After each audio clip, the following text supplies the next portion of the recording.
decade, Saturdays and Illegal Curve have been synonymous with one another. With insight, analysis, and interviews regarding the Winnipeg Jets, the Manitoba Moose, and all around the NHL, here are Dave Minuk, Ezra Ginsburg, and your host, Drew Mindell. The Illegal Curve Hockey Show starts now. Happy anniversary to you. Happy anniversary to IC.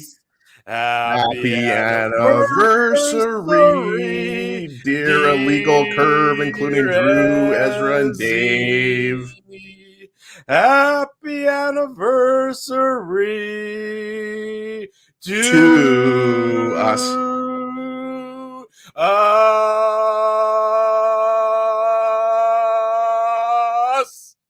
There you go. That's the end of the show. I have never heard you hold a musical note like that before, Drew. That was nice. My dog just got upset. She just came into the room, wondered what the hell was going on, and just got upset. So we're off to a great start this morning. Good morning, everyone. Good morning, Manitoba. Good morning for all those joining us live this morning on our YouTube channel and all of our social media platforms. Just make sure that you blow those candles out, Drew, because I don't want you to, light on fire here. It's very difficult to light candles into a piece of French toast. This is not stable, is what I can tell you. And so I'm concerned about the future of this, and will it light my house on fire? So while I did want to get a little bit of prop comedy in so far, I thought I might want to blow these out at this point before it cause any more damage tonight. You've already had like 6 pieces of French toast this morning, so that's going to be number 7 for you.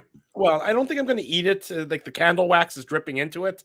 And I don't know where these candles are really from. I think they're pretty old. Maybe they're from Brixton's 14th birthday. It's possible. I'm more thinking they're probably from my kid's 1-year-old birthday and 4-year-old birthday is probably more likely. So hang on, let me just get rid of these before we cause any more damage. There we go. Hi, Ezzy.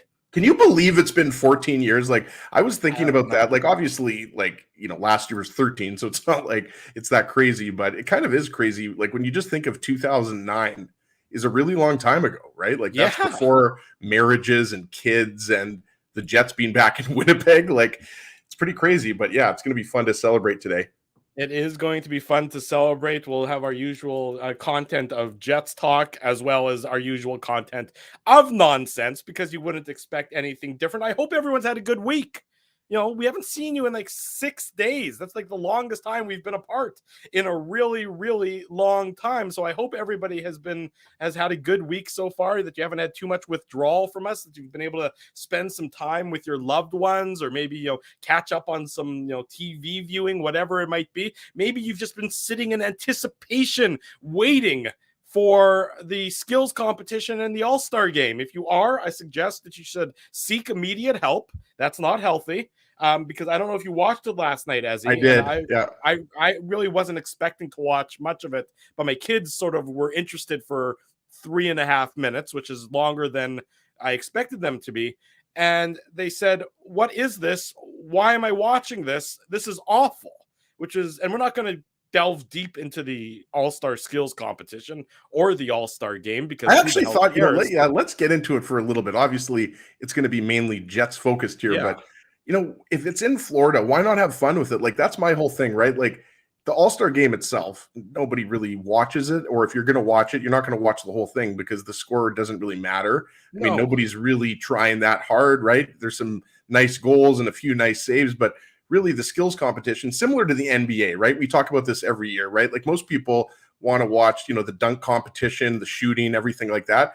I liked, the splash shot. Like, it's fun. It's ridiculous. Don't get me wrong, Drew. Like, watching Cale Makar pick off surfboards is ridiculous. And then watching Sidney Crosby get dunked, that's what I'm saying. So, like, to me, like, it's some of it is ridiculous. Like the Chipotle pitch and putt or pitch and puck or whatever it is. Like, Nick Suzuki won it. Okay, great. It's ridiculous, but at least the NHL went a little bit outside of the box, and I like that, right? Like Josh Morrissey, he was clocked at 96.7 miles per hour. Elias Pettersson obviously won it with 103 miles per hour. But, Morrissey, Hellebuck won the goalie tandem event with UC Saros. So Jets fans could enjoy that. But, yeah, I mean, at the end of the day, Drew, I mean, this is it's a fan event. It's for kids. It's a TV event, right?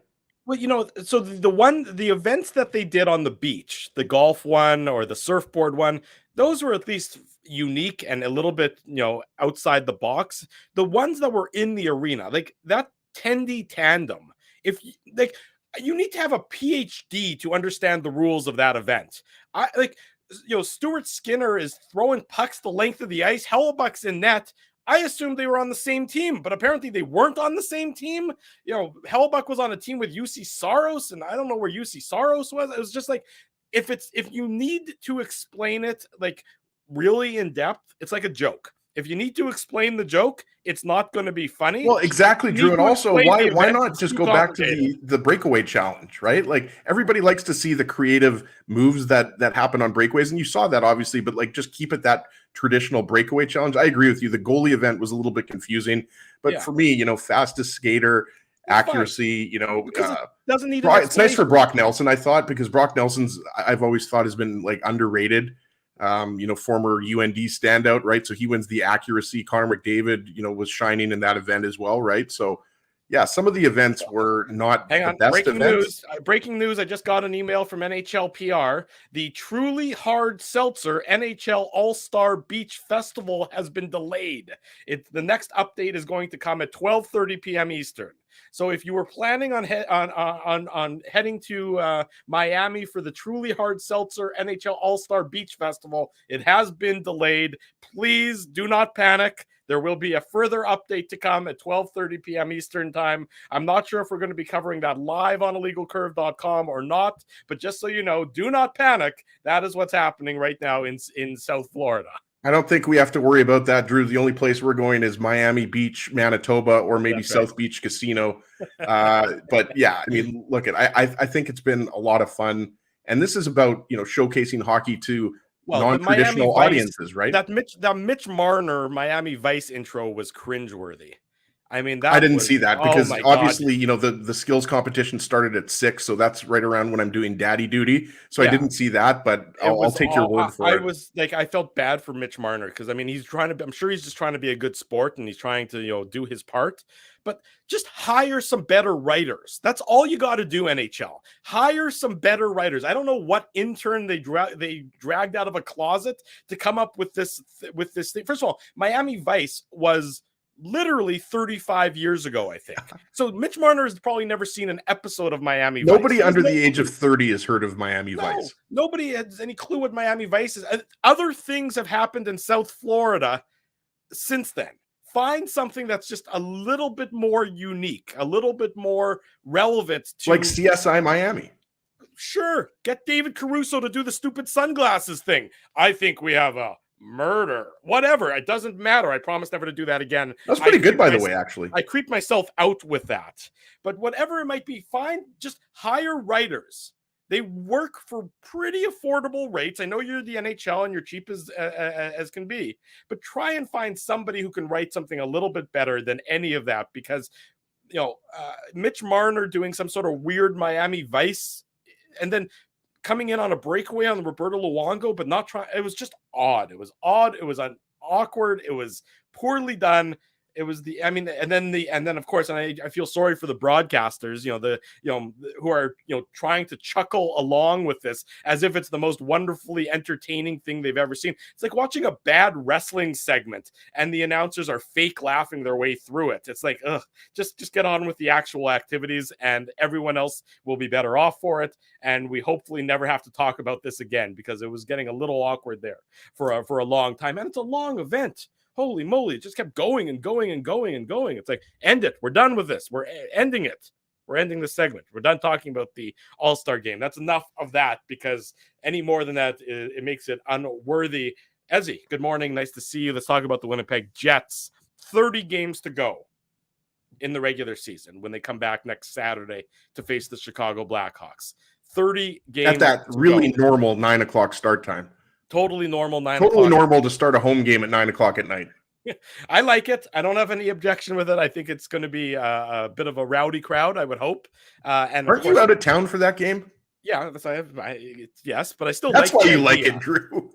I don't have a problem with it. I like the idea of it. I've been advocating for at least one a year that they should do, it's, not every game has to be, they can do some games where they're not necessarily focused on, that they're throwing a bone to the drunken population that might attend a hockey game. Why not start a game at 10:30 at night, Drew? Why not 10:30? What about 11? Sure, why Midnight. not? Sure, why not? Let's have some fun with it. What the hell?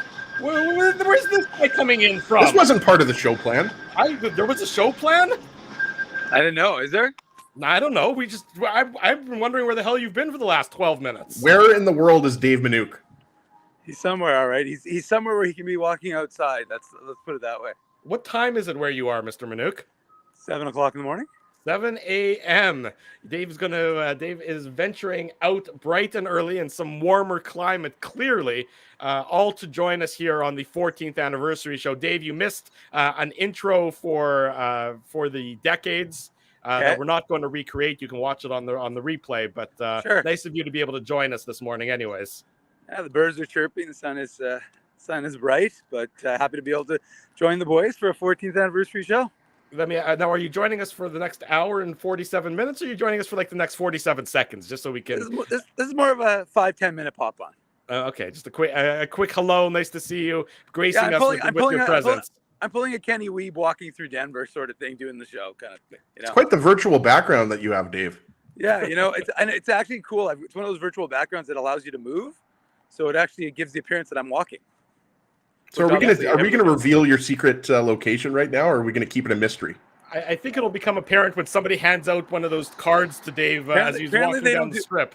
Apparently, they don't. Oh, well, Drew, you just revealed it, but apparently it wasn't a real state secret here, Dave. It's really going to be given away when Dave walks into a strip club. Yeah, Spearman Rhino has a great breakfast buffet. Yeah. By the way, I want everyone to. Well, no, we can't because Bailey the intern might be in the show, and we can't expose her to that sort of thing. Bailey is there, so behave yourself. Whatever you were going to say. Yeah. Anyways, how are you guys doing? We're doing great. We were talking about the Happy anniversary NHL skills competition. I'm sure you didn't watch a second of it. Let's put it this way: I was watching more of the Moose and Admirals game in Milwaukee than I was of the skills competition. That's still concerning that you're in Vegas and you're watching the Moose and the Admirals. Well, I mean, I wasn't the entire time, but I'm saying I was more likely to watch the Moose Admirals game, which coincidentally turned on for 2 minutes, and they just happened to score a goal. So that was about it. Okay, well, fair enough. Dave, people want to know, by the way, if the Chinese spy balloon is above you.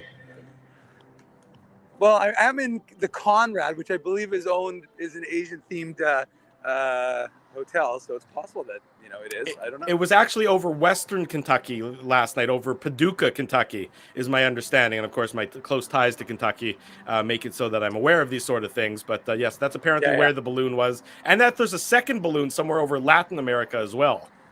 Is this just like the Remax balloon? Is that what this is? Just the newer version of that? No, I don't think it's a hot air balloon. Why are we supposed to care about a balloon when there's literally like bazillion satellites that are doing the exact same thing? Well, or the fact that everybody that's got TikTok on their phone is just willingly handing over the same information without needing a balloon, basically. So I mean, I'm not entirely certain what's going on with that. Well, let us know if you see the balloon, Dave. I'll keep my eyes peeled, boys. Well, he's going to walk past Paris. Doesn't Paris have the big balloon outside of it? Forget Paris, Drew. That was clever, Dave. That was well done. In any event, Dave M is, of course, not with us this morning. Well, I will be walking into the tattoo parlor to get an IC tattoo right here. Okay. Live on air. Can we do that live on air? Anniversary show. Well, if I believe in tattoos, then maybe, but I'm not a tattooer. Dave, have you run into Chumley? I have not run into Chumley. Who's Chumley? Pawn Stars. Oh, Pawn. I haven't seen an episode of Pawn Stars in many a year, Ezzy. So that's a good job pulling that one out. I think it's appropriate that I've completely derailed the show. The show has been off the rails from the get-go. So yeah, Dave, it hasn't been on the rail yet. So I was actually trying to get it back on the rail, but now I'm not really sure what to do with you because you're here, but you're not really going to be in a place to talk about the Jets. So I'm like, why am I not in a place? How am I not in a place to talk about the Jets? Well, I just didn't really think you were going to join us for I was about to ask Ezzy, who do the Jets need more from over the final 30 games of the season as a way to sort of I don't know anything. That's what I'm saying. I mean, you're currently wandering through the streets of Vegas at 7 in the morning. You're more likely to Dave's figuring out which hotel he's going to walk into right now and and drop some money. He doesn't have time to talk about the Jets. There's Encore, Palazzo. I might go see Trump. We'll see if there's enough time. That's a good. Is he there? No, but his hotel's like right here. Oh, okay. Fair Anyways, enough. so Thanks for joining us. All right, yeah, it's been a good run. Thank you for having me. I appreciate it. 14 years, boys. Time flies like that. Feels like just yesterday. Red River Radio. And Dave, you've been on the show for all 14 years as well. Yeah, well, hasn't missed an episode in 14 years. Richie never existed. I was going to say, technically, I have not been on for 14 years. So, of course, I used to join periodically in the Red River days when one of you boys couldn't make it, and then the TSN 1290 days when someone couldn't make it. I was always I was a fill-in, you know, kind of when Kramer had to be a fill-in for the seats. Was it the Emmys or the Oscars? I thought it was the Tonys. Wasn't it the Tonys? Oh, it was the Tonys. Yeah, the Scarsdale Surprise. That's right. So the reality is that, you know, I was a good seat filler. Then 5-6 years ago, when Rich decided to go in a different direction, I said, "Hey, why not? I'll join you boys." And Dave, where's Carrot Top right now? Where's what? Where's Carrot Top? That's a good question. Actually, I don't know. I can see the mountains though. If anybody wants to see mountains, then I'll show you guys. And then are you gonna go to the Red Rocks? Yeah, probably tomorrow. It's a good hike. Yeah, I know. I've done it before. It's awesome. That's Valley Fire. Oh, I'll just give everyone, if you can see, there's Trump's Hotel, by the way. And in the background, there's the mountains. That's beautiful. Not something we see in the prairies, but anyways. There you go. That's my walking tour of Vegas, joining the boys, welcoming everyone, thanking everyone for all Dave's the support. Dave's going to go to the hospital for 14 years. Yeah, I honestly thought he was just going to walk into traffic at some point in time, just get pancaked like Kenny when he joined us from Denver last year. Oh, yeah. Kenny did almost get hit by a bus, didn't he? I might actually, there's actually, hold on, I'm right across the street from the $10 everything or less store, so I got to go pick out some presents for you guys. $10 you're going to spend on us? I'm flattered. You know, we have $10, Drew, or less. Well, I mean, you know, we have dollar stores in Winnipeg that you could just hit up instead. Well, hey, Drew, when I went to 7-Eleven to pick up a cherry Pepsi, as he knows what I'm talking about, so do you actually. But the point is that they have. Yes, I understand your words. Yeah, fancy new Twix bars. I mean, America is America, Drew. So who knows what their dollar stores or their fancy $10 or less stores have in their stock? Because, like I said, I went into 7-Eleven. They had Twix, cookie dough Twix. It's a whole new world. So Dave's coming back with diabetes at the very least, assuming he makes it back. Yeah, exactly. So there we go. Dave, I'm checking in from Vegas, boys. There he goes, our roving correspondent, Dave Minuk, joining us from Vegas. Enjoy your time. Be well. Thank you, boys. Yeah. I love you, Dave. Later. Happy anniversary. As he's at your house. I don't know if you knew that. That's fine. He's got a key. He's got access. Hopefully not it's true. On my bed. I'm at my mother-in-law's house. Okay, thanks, boys. Thanks, everyone in the chat for supporting us. We appreciate it. Bye, Dave. Have a good time, Dave. See ya. Bye. Oh. There he goes, Dave Minuk, joining us from Vegas, where he's taking in some of the sights and sounds and the nice weather. 7:20 in the morning there. Dave's a night owl. I mean, you know how he is, Ezzy. He likes to do his thing late at night and early in the morning, and wouldn't dare miss a show or anything. He's still listening to us. I can see it. Nobody else can see it, but I can see it behind the scenes here. He's still listening and watching us. So bring him back in there. Well, no, I'm not really sure what he's doing. He's just staring at me. It's really kind of creepy at this point in time. Ezzy, let's get back to the Jets, because you good folks have been waiting here for 20 minutes as we ramble inanely more than we normally do. So the question, as I asked, who do the Jets need more from, in your perspective, over the final 30 games of the season? They start Saturday. There's 30 games to go. We know where they are, in the standings. They're second spot in the Central Division. Minnesota's 7 points behind them with 4 games in hand, mind you. The Stars are a point ahead of them. They have a game in hand. Who on the Jets do you need to see more from over the final 30 games? It's a good question. I mean, there isn't one individual player, I think, that immediately pops in mind. There are some obvious ones. I mean, if you're talking about, needing more offense, I mean, a guy like Adam Lowry is currently in a, 23-24 game goalless streak, but Lowry's been fantastic all year, right? Like, he plays in all situations. He's been in a lot of faceoffs. He's already got 7 goals this year. But so that's one that you could easily pick to. But for me, like, if you're singling out just one player, for me, it's got to be Neil Pionk. And we talked about it last week with Kenny Wiebe. Like, Pionk might be dealing with something. It's possible it's lower body, but like, as a top 4 defenseman on this team, and, I think the second best right shot defenseman on the team. I mean, Dylan DeMello to me is the best defensive defenseman on this team, along with Josh Morrissey. But, Pionk has struggled at times this year. And again, I'm not saying that he's having a bad year or a horrible year or anything like that, because I think, he's had his fair share of really solid games. You remember the, goals that he was scoring earlier in the season. Yeah. But I think, we've talked about this a lot. I think everybody knows that what the Jets need is a top 6/top 9 winger and a top 4 defenseman, preferably, I think, on the right side, right? Mm-hmm. But when you're talking about Neil Pionk, I mean, you go back a couple of years ago, like he was clearly the Jets' best defenseman, putting up career highs in points and everything like that. So, but you could then, go down to the third and fourth lines right now, and you could say, the Jets need more offense out of Morgan Barron, right? Who I think has played very well for the most part this season on the line with Adam Lowry. There've been a lot of different players, right? You currently have Carson Kuhlman there, but you've had, Sam Gagner there. You've had Axel Jonsson-Fjällby there. You've had Saku Manalainen. So if I wasn't picking individual players, Drew, I would say the bottom 6 as a whole, right? Like sure. Sam Gagner has been found money, right? Like what a great signing for under $1 million. But Gagner's been a healthy scratch oftentimes this season, right? Like I prefer personally, Sam Gagner or Carson Kuhlman over Saku Manalainen. I just think Manalainen doesn't give you enough offensively. Sure, he can kill penalties. I really like Kevin Stenlund on that fourth line. I'm not sure what you do once the Gus bus is back. Like, does Stenlund stay at center and then Gustafson's a winger? Like, if your fourth line is Axel Jonsson-Fjällby, Kevin Stenlund, David Gustafsson, or some combination of, let's say Carson Kuhlman, David Gustafsson, Kevin Stenlund, whatever it is, I have no problem with that.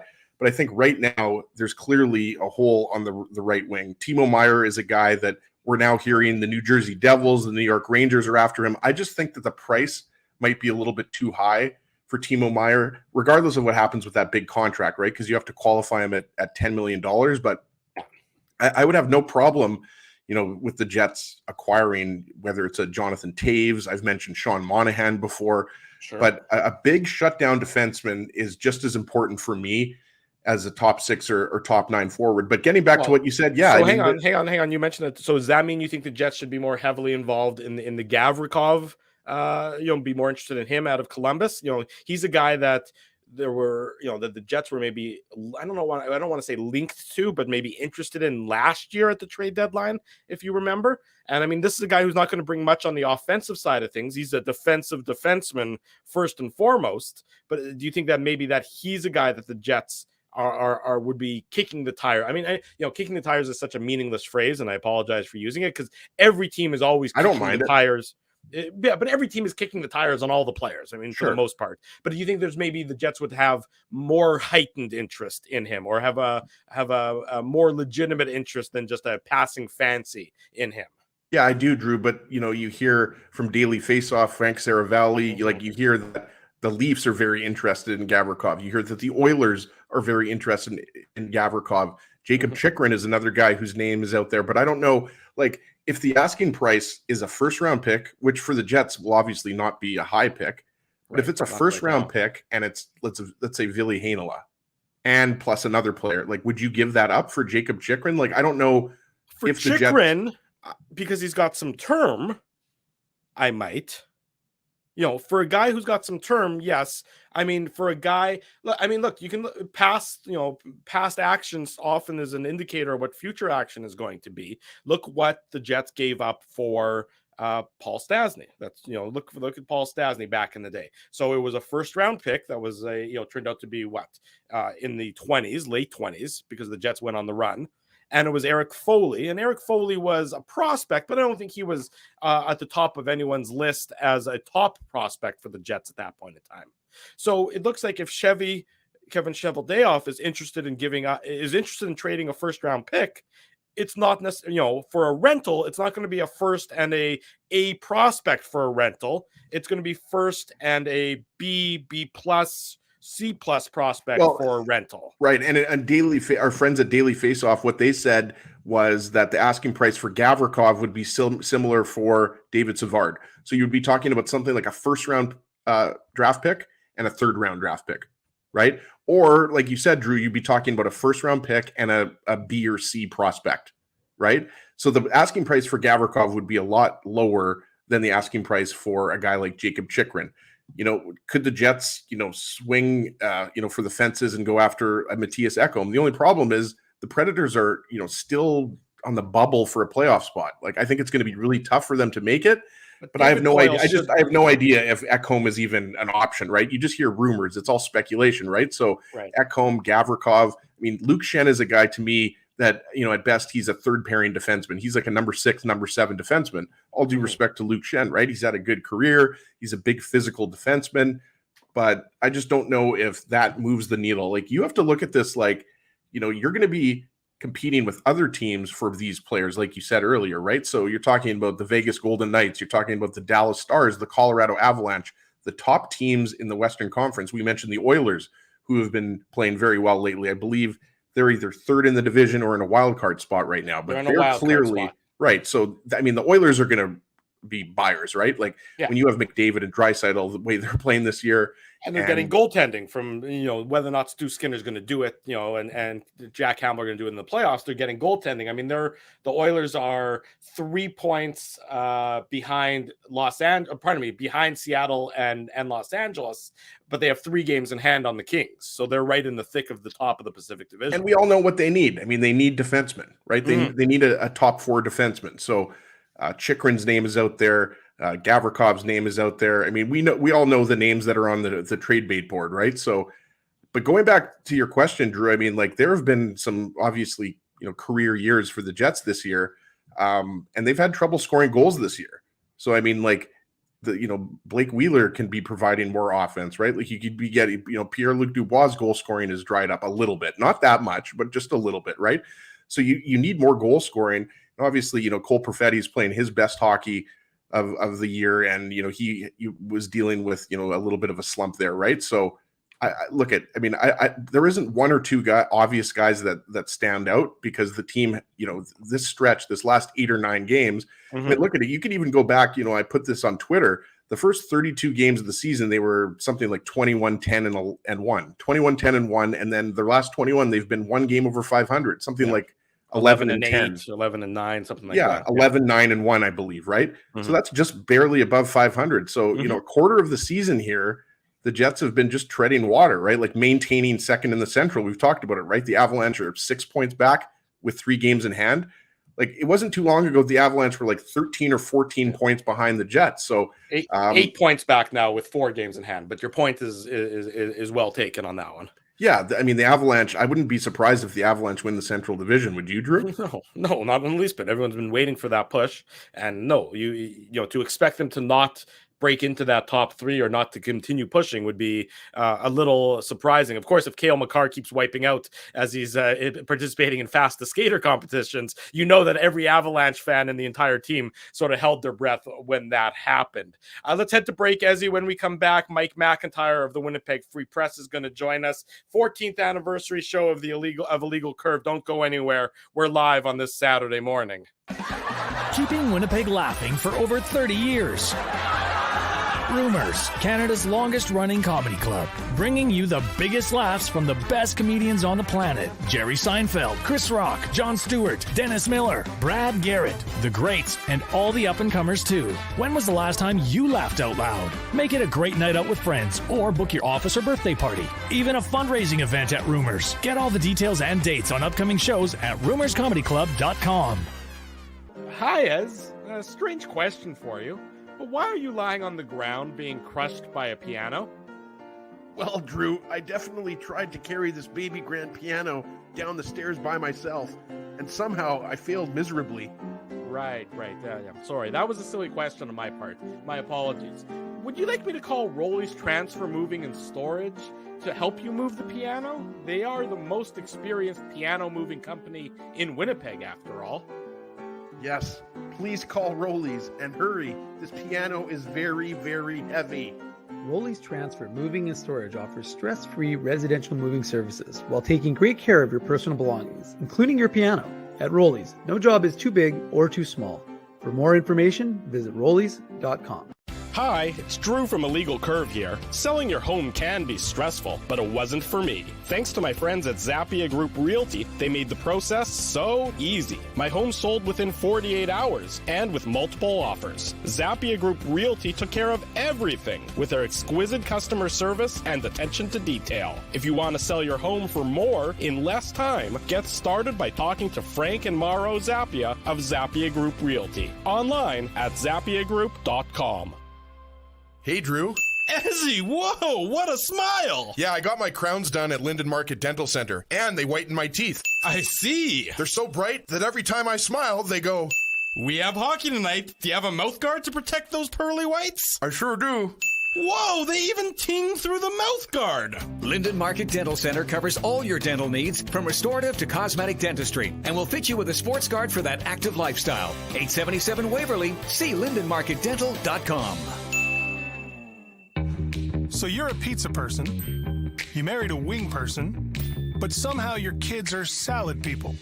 You can't pick your fam, but you can pick your BP meal deal, starting from $18.99 for takeout or delivery at bostonpizza.com.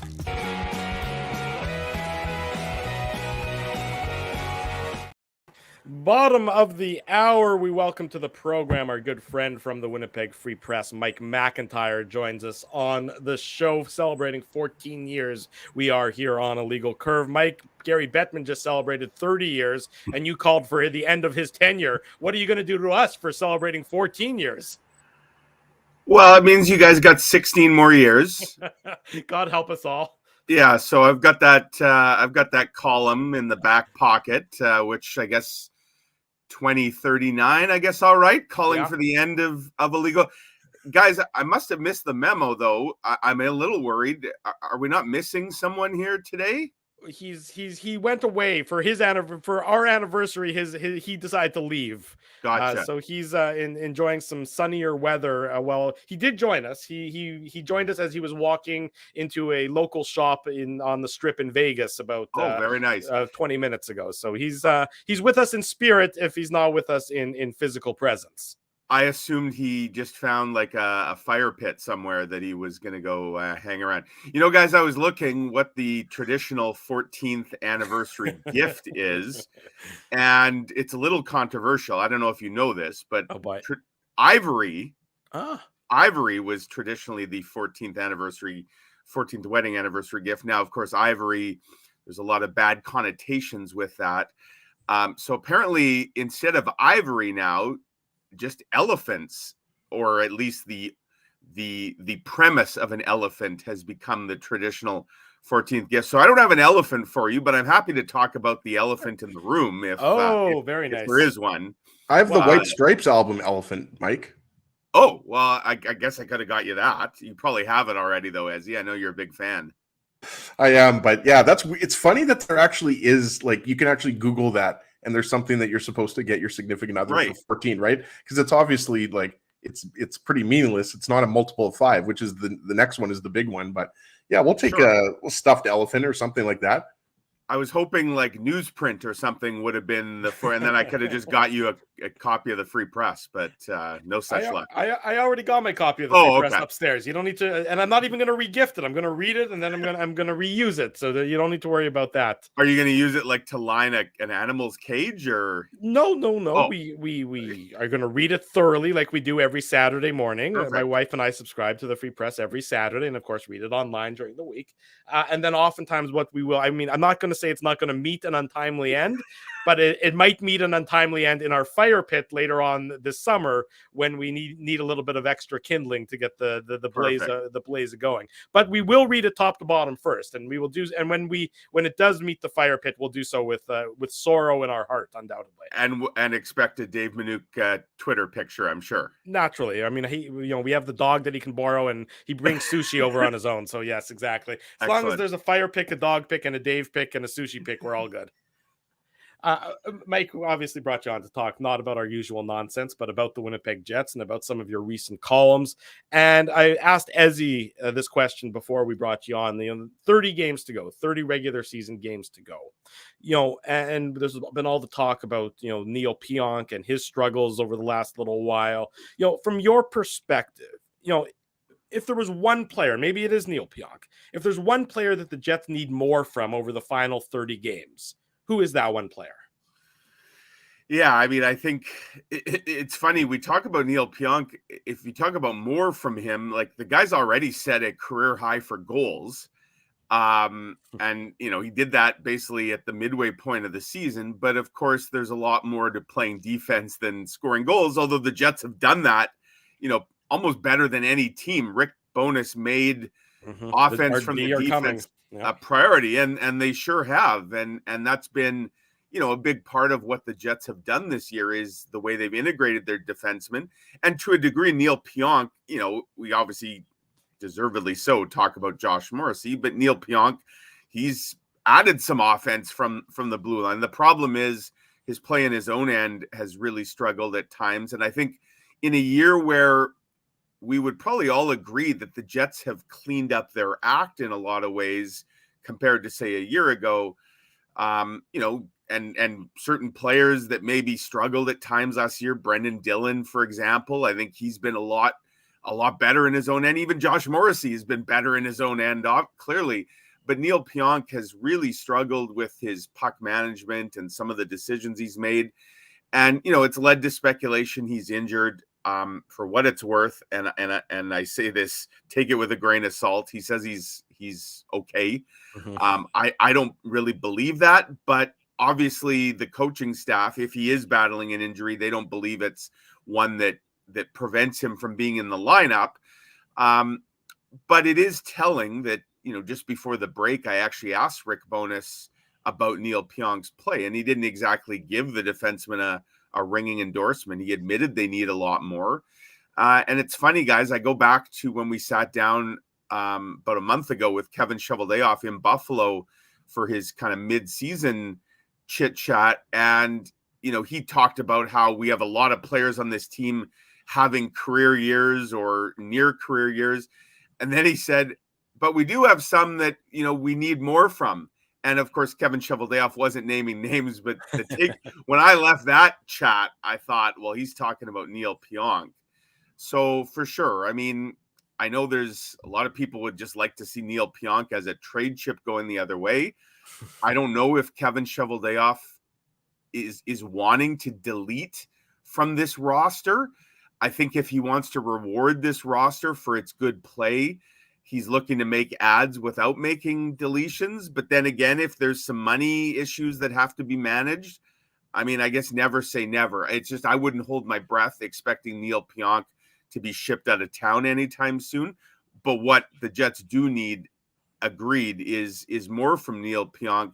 And I think he'd be at the top of the list. Another guy who was certainly off to a tremendous start this year, but has really gone cool on the offensive side, is Adam Lowry. But I don't think anybody would say, well, Adam Lowry's not in the lineup to score goals. But it would be nice, I guess, to get a little more, kind of what we saw in the first part of the season from a guy like Lowry, with that additional depth scoring that the Jets have had quite a bit of this year.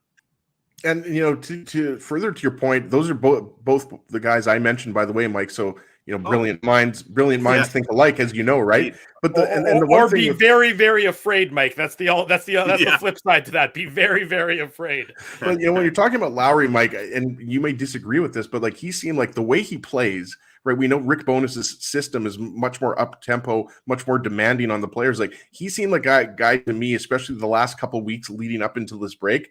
Like he needs a rest, right? With all the big minutes he plays on the PK, sure. And he can drop the mitts. He plays a physical style. So I agree with you, and I expect the goals to come, like 23, 24 games without a goal. I mean, I think it's a little bit absurd at this point. He's going to score eventually, and he has been getting opportunities. So I agree with both of those guys. Yeah, and I mean, again, Adam Lowry's contributions are unquestionably solid in a lot of areas. The penalty kill obviously is reinvigorated for the Jets, and Adam Lowry is a big part of that. But you're right, as he look at the way the Jets have scored so many goals this year. They're scoring Adam Lowry type goals, not the dazzling highlight reel, but the dirty areas, go to the net, tips, deflections, rebounds, like Adam Lowry specialties. But I think one thing we've seen with the Jets, guys, and when they got this infusion of talent back in early January, like when all the injured guys came back, the Jets at times have gotten away from that meat and potatoes style, and they've tried to skill it up too much. Now, Adam Lowry's not guilty of that, of course, but certain other players certainly have been guilty of overpassing and trying to get too cute. And, I think that ties in with why the Jets kind of struggled into the All-Star break the way they did, because they got away from the blueprint that worked. And so I agree. I mean, the break was good for Adam Lowry. I think the break was just good for everybody. They all needed a reset, and, they come back next weekend, and I expect the Jets to put a real focus on getting back to, what got them here, if you will, for these last 30. And Mike, we want to get into your article that you column today, 12 ways to improve the NHL. I agree with all of them except for one. We're going to get into the kicking the puck into the net. That's the one I wasn't in agreement with, but we will let you defend yourself here. But yes, we were obviously, there's almost exactly a month, I think a month less a day before the NHL trade deadline. I mean, everyone across the hockey world is focused on that. I'm at my mother-in-law's and the doorbell's ringing, and I see Poulin's Exterminators here, so I might have to leave momentarily, Mike. So I'll ask you a question, and then I'll just go talk to the Poulin's Exterminators guy. I know that my mother-in-law's had some mice in her house here. This is a hell of an operation we're running here. As you go do what you need to do. No, Mike I want to get my question out, here. but Mike, with the trade deadline coming up, I mean, you've heard names like Timo Meier. You had your column about Jonathan Taves, Vladislav Gavrikov's another guy out there, Luke Shen, Sean Monahan. Like, is there one player right now that stands out to you that the Jets are going to want to acquire? Or do you think we might see a repeat of 2018 and there might be a guy that nobody expected coming? Obviously, I'm referring to Paul Stastny. Now I'm going to go talk to the Poulin's Exterminators guy, and then I will be right back, boys. See if you can sign him up as a sponsor. I'm pretty sure he's coming to exterminate Ezzy from his mother-in-law's house. Well, I was going to say, what's happening. I've heard of some, rocky relationships between mother-in-laws, but for her to call the exterminator just because he's over today, my goodness, that seems like blame her, really, though. Right, as he is a bit of a rat, I guess. Yeah. So, on the question of, for sure, there's a lot of names out there, and look, nothing would surprise me with Kevin Cheveldayoff if there isn't an off-the-radar guy nobody's talking about. I think one thing, if you're the Jets, there's two categories. There's obviously the pure rental category, and we've seen the Jets go that route before. But I think, given the uncertainty that Winnipeg has with several core players, Scheifele, Dubois, Hellebuck, Wheeler obviously is also a UFA.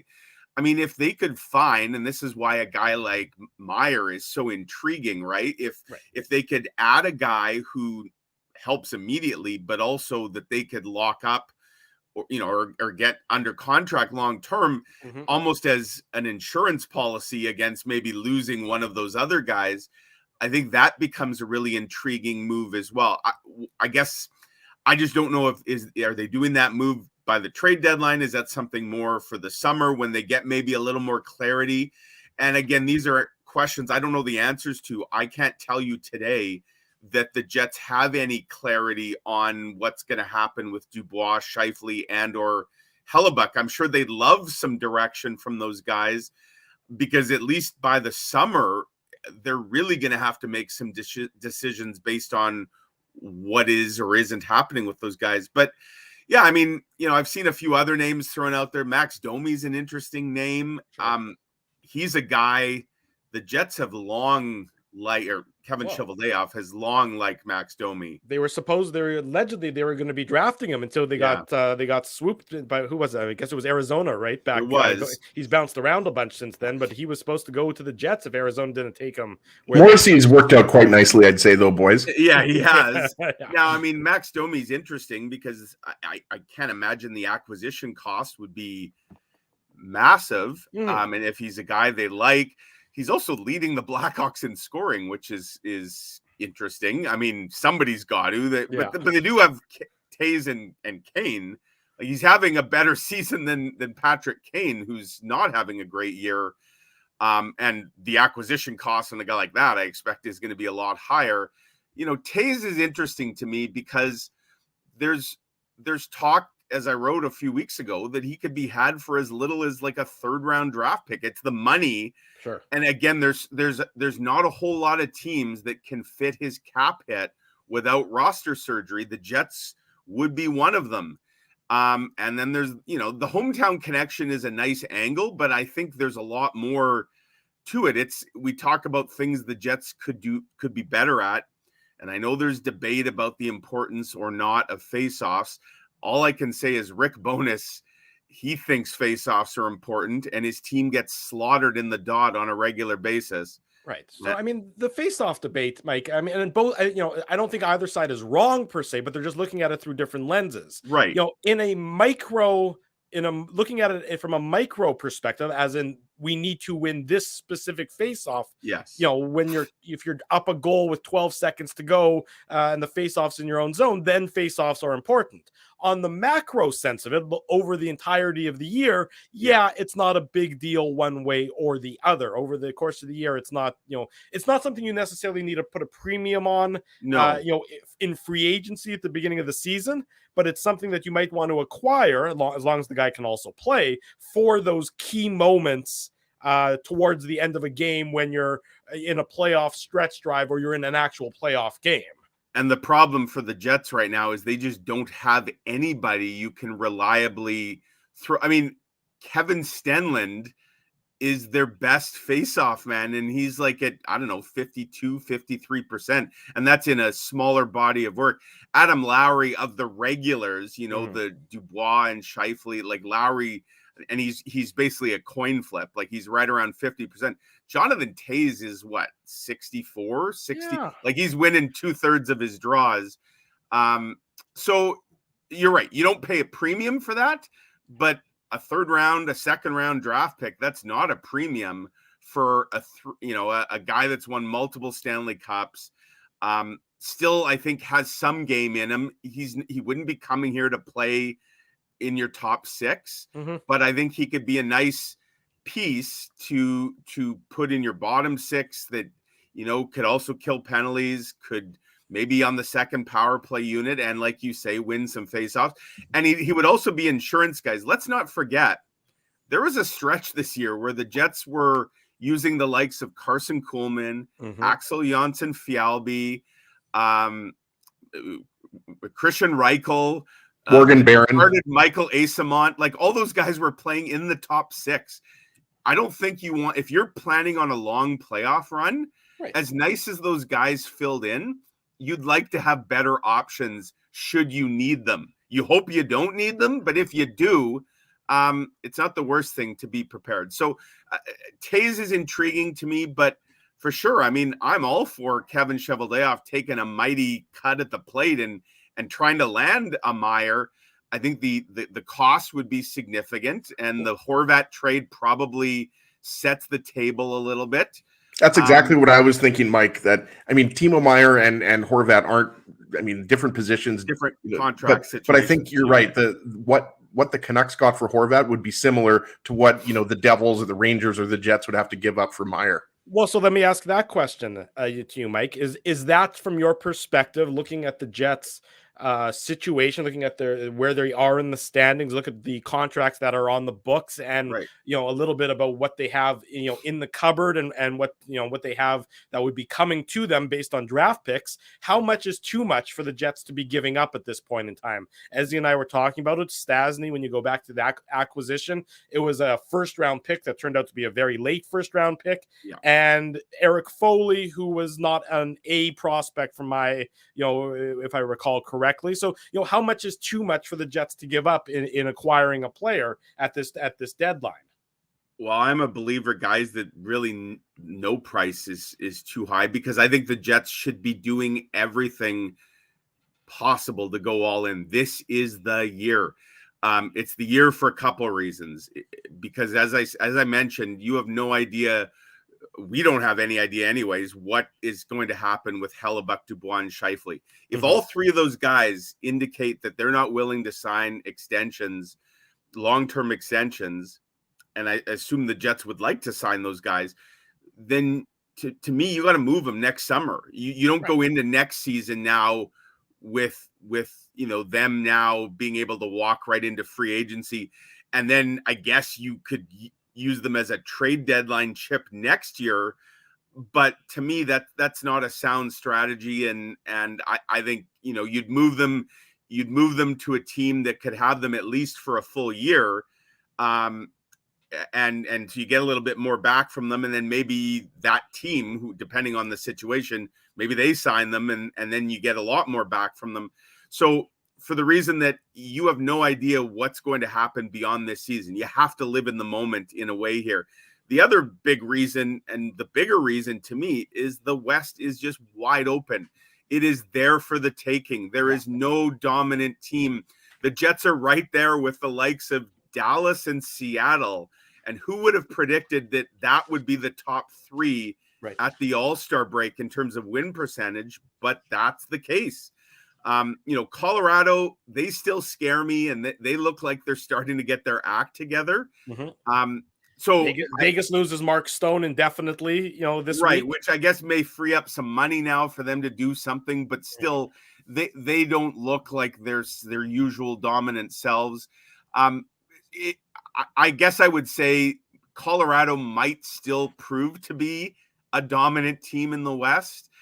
They're kind of sleeping giants who seem to be waking up. That being said, to me, the West is absolutely winnable. The division is winnable. And look, the Jets are coming off a few seasons of significant losses, revenue, attendance, because of COVID and other factors. There's some excitement in the air around this team. Like, this is the time to go all in. And in that sense, if I'm Kevin Cheveldayoff, for once, I'm not worrying so much about the future. I'm living in the moment. I agree with you 100%, Mike. And when you think about, the first round picks they've had lately, right? Like, they just had a couple with Rutger McGroarty and Brad Lambert, Chaz Lucius, right? So you have the first round pick, it's going to be late, whatever it ends up being. Like, it's not going to be anywhere close to the top 15 or 16, right? So you're talking about a 24th or 25th overall pick. Plus you have some prospects. Like, you've got some prospects that you can deal, especially on the left side of the defense, right? But I want to transition to the column that we talked about in today's Winnipeg Free Press. It's titled "Bye Bye Bettman," and I was actually thinking about that recently. Like, I was kind of thinking, when will Gary retire? Because that's a long time, and you have to think that it's coming eventually. He's not going to be commissioner forever. All things, good things come to an end. But I want to get into some of these suggestions, because I'll let you kind of talk about the article and the impetus for the article. But like, when you're talking about having a longer overtime and head contact, I'm just going over it right now here on my other browser. Limiting the use of offside challenges. We were talking about that a couple of weeks ago. Like, I think there's been way too much video review, but just, what was the impetus for the article? I don't necessarily know if I agree with you on the kicking, letting guys kick pucks into the net and letting that count. But the other 11 ones, I'm in complete agreement with you. So I should have been a little clear, because I have got a few emails on the kicking saying, what do you want someone to have their artery severed? I'm not advocating that guys should, employ bicycle kicks. And what I should have said is, to make it a little more clear, like the directing pucks into net with feet, where guys are angling their feet to have it deflect. And it's still a gray area at times, what is or isn't a distinct kicking motion. Sometimes it's just the simple act of just moving the foot slightly is, and we see it at times where it's actually quite a skilled play, but it's penalized. So I'm not as gung-ho on that one. I'm just in favor of more offense, and I hate seeing goals taken off the board. Goalie interference ones I get, even though I don't understand goalie interference still. I don't know that anybody does, including the NHL. The impetus for the article was, of course, there was a report this week that TV ratings are plummeting south of the border, 22% this year over last on the U.S. deal with ESPN and TNT. less people are watching the product. And, I see a lot of complaints about what the reason for that. And, they offer up some explanations. They're offering more games this year, which has maybe diluted the average viewership. There's more more fragmentation. And I get that those are all reasons for sure. I just think, my take was, look, if the NHL is just gonna, and Gary Bettman's gonna talk before the All-Star game today, and as I wrote in the piece, I expect he'll just say everything's fine, everything's great. He always does. But the fact of the matter is, sorry, Mike, just to cut you off. Sorry, like one of them, I'll let you continue here, but one of them is the digital advertising. Like I haven't talked to one person that not only that doesn't like it, but I haven't talked to one person that doesn't find it annoying. So Gary Bettman, obviously, you guys know, it just makes no sense. Smart. It's distracting. The owners like it. The owners like it because it generates revenue, and so as long as it generates revenue, they're losing viewers because of it, Drew. They are. I hear people all the time say it's become unwatchable. It's distracting, and then that's not even. There's all these still images out there on social media of like players being decapitated, just players disappearing. It's ridiculous. It's like you're going back to the Fox Puck era, Mike. Right. And so here's the thing I don't understand about the revenue part. Okay, so sure, you're able to sell more ads, but are you not then taking away from the ads that are already on the boards? Like those are getting less exposure now. Yep. So, and I guess those people aren't, the NHL or the teams aren't going back to those sponsors saying, well, here's a refund because your ad's being seen now 30% less than it used to be. Mm-hmm. But yeah, some things, it's just not worth the added revenue. And to me, this is a self-inflicted one. So many of these are self-inflicted. Guys, I have nothing against sports betting, sports gambling, nothing at all. It's just, to me, some of the broadcasts have become so obnoxious with the way it is shoved down people's throats. That's a Canadian thing more than an American thing, because the rules in the U.S. regarding advertising, and cut-ins like you're talking about, because as everyone knows, I place my fair share of betting, so I have no problem with wagering as well. But the Canadian thing where they jump in and then jump out, it's so, that doesn't happen on the U.S. broadcast. So that's a Canadian thing that the CRTC or whomever, is our government authority can step in on. And, to me, like when Ron McLean is now sort of shilling during Hockey Night, like that's, to me, you've jumped the shark. You've gone too far. And it's just, there are times it feels like you're watching a betting show with a little bit of hockey spliced in.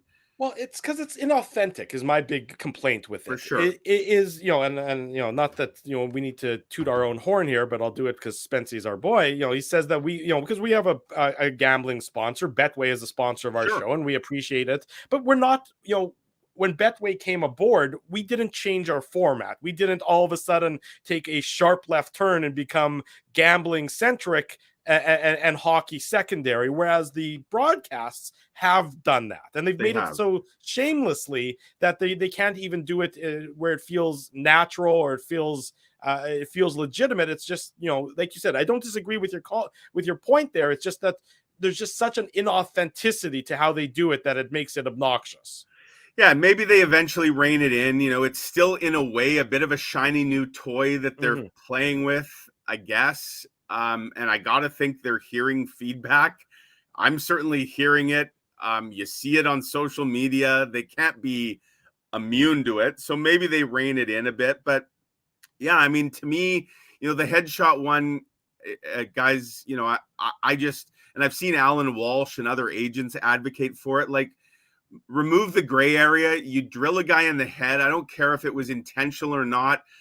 I don't care if the primary point of contact was the shoulder. If you end up hitting a guy in the head, to me, make it a major. See ya. Come back next game. If you're not suspended, depending on the severity of it.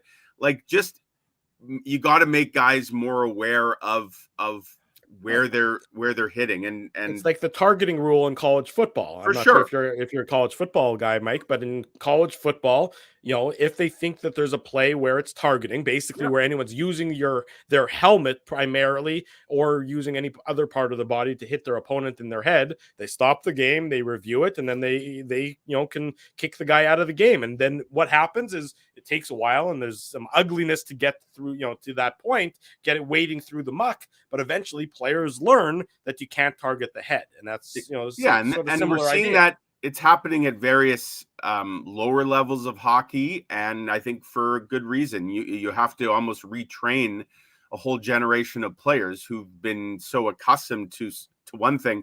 But yeah, I mean, I just went through kind of my own personal list, along with things I often hear from fans and readers, things that bug them, and just some of them are ticky-tack. I said I'd like to see home teams start wearing white again. I'd like to see the road darks come to town as opposed to always the white sweaters, so when the Detroits or the Montreals or Torontos come here, I want to see their darks.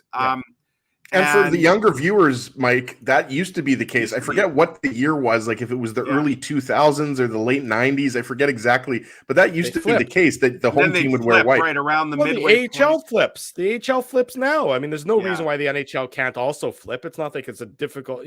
I'm sure they can find a way to sell some new jerseys at it, so they'll maybe offset the loss of the digital board advertisements as a result. And then another one which I see. Certainly there's player support, it would seem, would be to extend 3-on-3 overtime. Just try and eliminate the shootout. Like, I saw an interesting stat. I think it's only 6.5% of all games this year have gone to a shootout. But the number is shrinking for sure. Have the Jets played one yet? They have not. They have not. Yeah, they haven't. I mean, I was trying to think if they won one in the shootout, which is kind of crazy, boys, because we're 52 games in. I know, but I think, what are they, 6-1 or 7-1 in overtime, like something like that? Yeah, I mean, and so like 93, 7-1, 7-1 in overtime, 7-1. So the majority of games that get to overtime, they're already ending within the 5 minutes. Mm-hmm. But for the 6.5%, if that's what the number is, and I read, I think it was an Associated Press story that had that number. I see guys like Connor McDavid at the All-Star game this week were saying, I'd like to see it extended. So make it 10 minutes then. And that 6.5%, I would think, almost becomes 0%. You got to think most games would end. And I guess if they're still tied after 10, all right, use the stupid shootout. But, I think 3-on-3 has proven to be a ratings draw. Sure. I don't think shootouts are, I know for me personally, if if overtime ends without a winner, like that's time for me to click the channel if I'm just surfing around games. And speaking of surfing around games, this is a huge bee in my bonnet, guys. The NHL, talk about self-inflicted.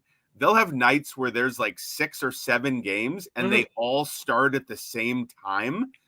And so, we have the NHL Center Ice package. I like to flip around and watch games. Nothing gets me angrier than when every game is on the intermission at the same time. It makes no sense. I don't care if it means starting games at 7:10, 7:20. Do something to at least stagger them a bit. Well, they do it in the playoffs. I mean, they do it in the playoffs because we know how, let's assume the Jets are going to end up making the playoffs. Those home games for the Jets might very well start at 8:30, because they don't, they start the first game at 6 or 6:30 or, whatever time. And they'll start the late game, at a staggered time because they don't want to divide the eyeballs. The fact that they know to do it in the postseason, but not in the regular season, it's just, like you said, it doesn't have to be on the 30 minutes. It can be 5, 10, 15, 20 minutes, whatever time you need to set it up for. Just, the NFL does it all the time. That's why not, the later games, not the night games, but the later window doesn't all start at 3:25. Some of them are at 3:05. Some of them are at 3:25. So let me add one more, guys. I wrote this column yesterday afternoon and filed it. But if I could go back in time, I'd probably add a 13th thing based on all the reaction I saw. Eliminate whatever the hell that was last night. Now, I got to be honest. I watched maybe the first 20 minutes of it. And then I actually went and watched my son's beer league hockey game last night, which I can tell you was a lot more exciting based on everything I've heard about the skills competition. Talk about a league that was probably trying too hard to be cute and relevant. And well, I watched more of it than I care to admit, Mike. To me, like the Drew one was actually eating Chipotle while watching that pitch and puck. Yeah, those ones, like the surfboard one with the dunk tank, was kind of fun. It moved. It was fun. It was okay. The golf one was a little bit interesting. It was the events that were in the arena, like for the live audience, as opposed to the ones that were earlier in the day and pre-taped. That Tendy tandem one. You have to be a scholar to figure out what the hell the rules were in that one. I'm watching this and I'm thinking, what? And my kids are watching with me. And they're like, Dad, what's happening? And I'm like, I'm sorry, children. I know this is upsetting to learn that Dad doesn't have all the answers, but I did not know what the hell was going on in that event. It was just, it must have been tedious for the crowd, the limited crowd that was in attendance, because it certainly wasn't sold out in South Florida. No. Well, the other complaint I saw from people, and again, I didn't see a lot of the events, but a lot of people said it looked like some of the players, like they weren't even trying. Has it become uncool to try to put in like, so you just go through the motion? But I mean, if that's the case, then why are we even having this event? I will say though that I do really like the inclusion of female players. Like I really like the fact, like Sarah Nurse had a nice move on Shesterkin, right? So like, and I believe there were 4 or 5 female players, right? So I think, and I agree. And the thing is, Mike, like, for you have to pretend that you care about it, right? Like, I think that's what everybody really does, right? Like even, the most hardcore fans, like they take it with a grain of salt. Like I really thought it was cool that, Josh Morrissey was in there with, Elias Pettersson, Alex Ovechkin, Rasmus Dahlin. I think he finished 3rd or 2nd in the hardest shot, right? So like, Hellebuck obviously won the Tendy Tandem event. So for Jets fans, like, I mean, you have to look at this with the glass half full, right? Because if you don't look at it that way, then for the most part, it's all ridiculous.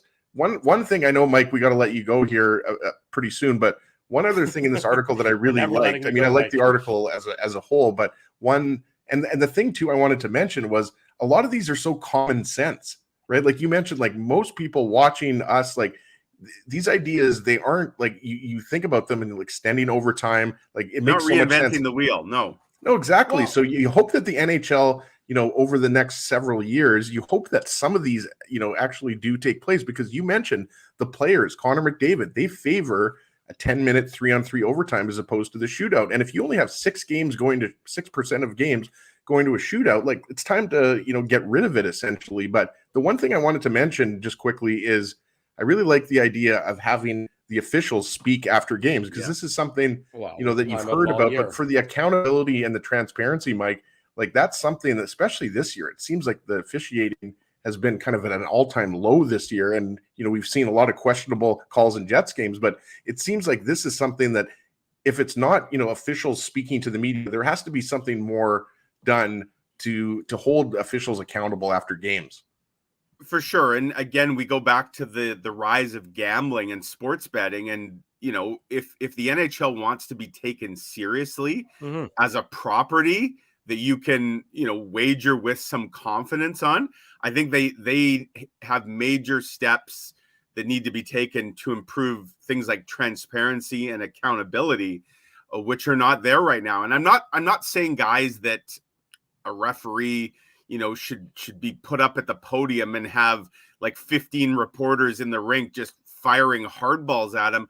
I am saying at the very least, like a pool reporter should be able to get a comment or two about a key call or a missed call in real time that can be passed on to the audience. And I don't see, the NBA does that. They final 5-minute report. Right. They just botched a huge call against LeBron James the other day, and they put out a full transparent statement admitting to it. And that we got to be better. And like, to me, that's I realize you can't go back and fix it. You can't go back and change it. What you can do, though, is explain it so that hopefully people come away and say, all right, I'm still not happy, but at least now I got some additional information on that, and hopefully it doesn't happen again. That's all anybody's asking for. Well, I think it's cowardly to kind of hide behind the whole sanctity of, referees aren't allowed to talk. Well, let's change that. Well, especially because the explanations that come out of the situation room after any sort of challenge aren't in fact explanations. They just recap what happened.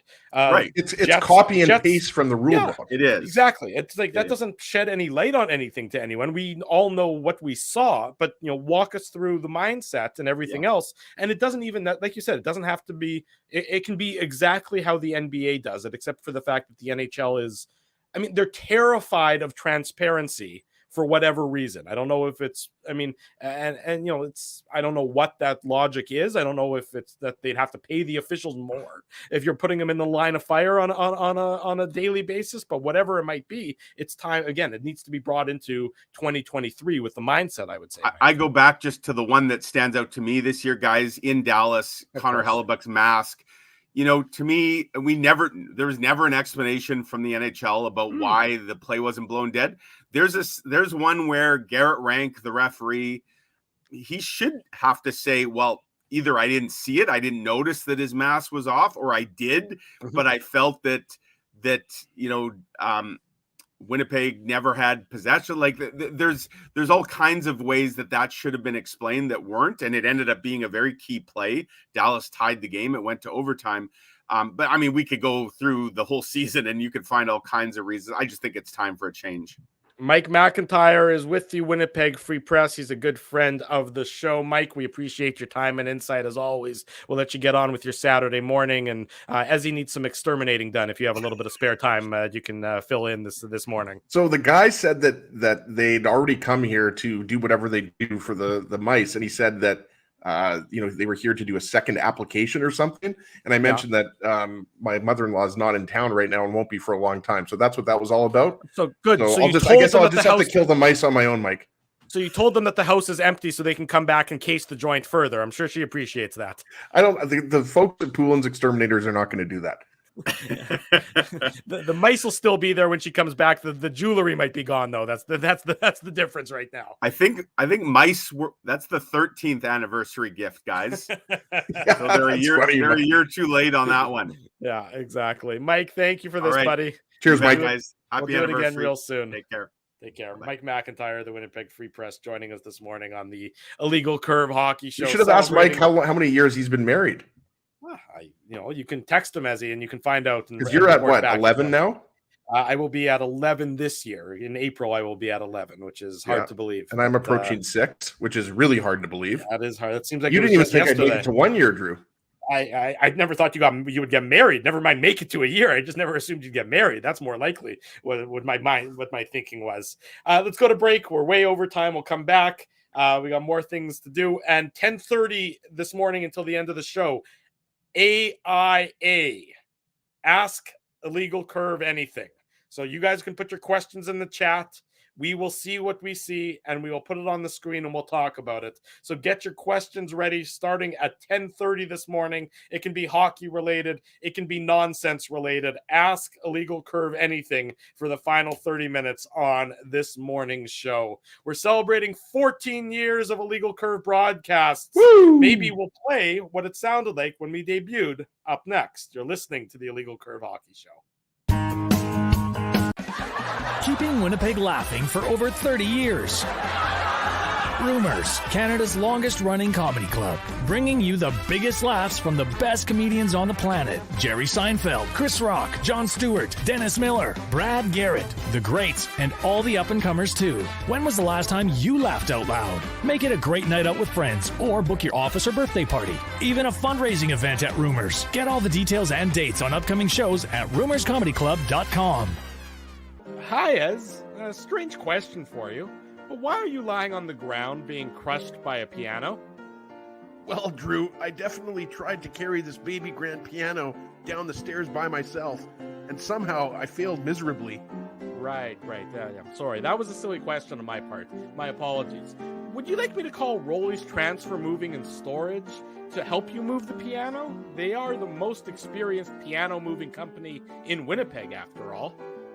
Yes, please call Rollies and hurry. This piano is very, very heavy. Rollies Transfer Moving and Storage offers stress-free residential moving services while taking great care of your personal belongings, including your piano. At Rollies, no job is too big or too small.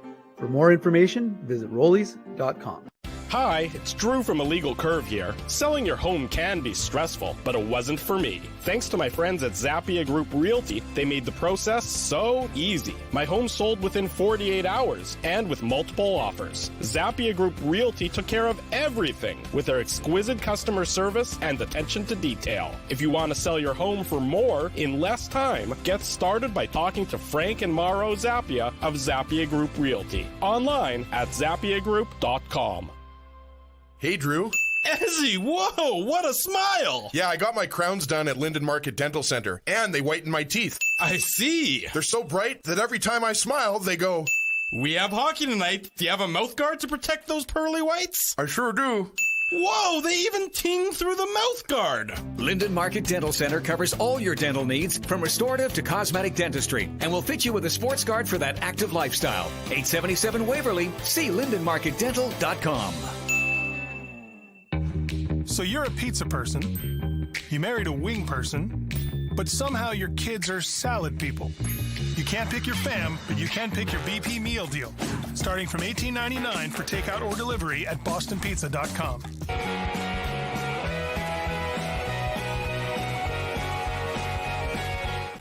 Big thanks to Mike McIntyre of the Winnipeg Free Press for joining us this morning on the Illegal Curve Hockey Show. 14 years ago today, we began this fine program, and God willing, if this works, let's hear what it sounded like. Well, I'll keep talking for a second. Eventually, this might play. Like I said, the technology is a little hit or miss. It's been hit or miss for the last 14 years, so there's no reason why it would be any different at this point in time. Welcome to the inaugural LegalCurve.com radio show. I'm your host, Drew. I'm joined in studio tonight. This is our first show on Kick FM, Drew, that you're going to play? To the left of me, I have Richard Pollock. Richard, say good evening to the nice people. Good evening, everybody. To the right of me, well, do you have it queued up or what? What's happening here? Say good evening to the Can nice you not people. hear it? Hello, everybody. Hello, I can't Red hear it. River audience. Oh, you can't hear it? Go. That's This weird. is awesome. I can hear it. There we go. I thought everybody good would be able to hear it. There. A little bit about us. We are your one-stop shop for all your hockey news. You can catch us 24 hours a day. Well, maybe it didn't work because I could hear it. I could hear it in my headphones. The folks in the chat can tell me if they heard it or not, because I thought it should have worked. I thought I had it all. See, they're telling me they can hear it. Why can't you hear it, Ginsburg? Never heard it. Okay, well, let's try it again. Maybe I can start it again. See if you can hear it this time. I don't know. Unmute your mic, maybe. I don't know. You figure it out. I can hear it. I don't know why you can't hear it. 7 days a week, 365 days a year at triple. Well, I don't know. Good evening, Winnipeg. Good evening, Manitoba, and to all those listening in on www.kick.fm. Good evening, universe, and welcome to the inaugural LegalCurve.com radio show.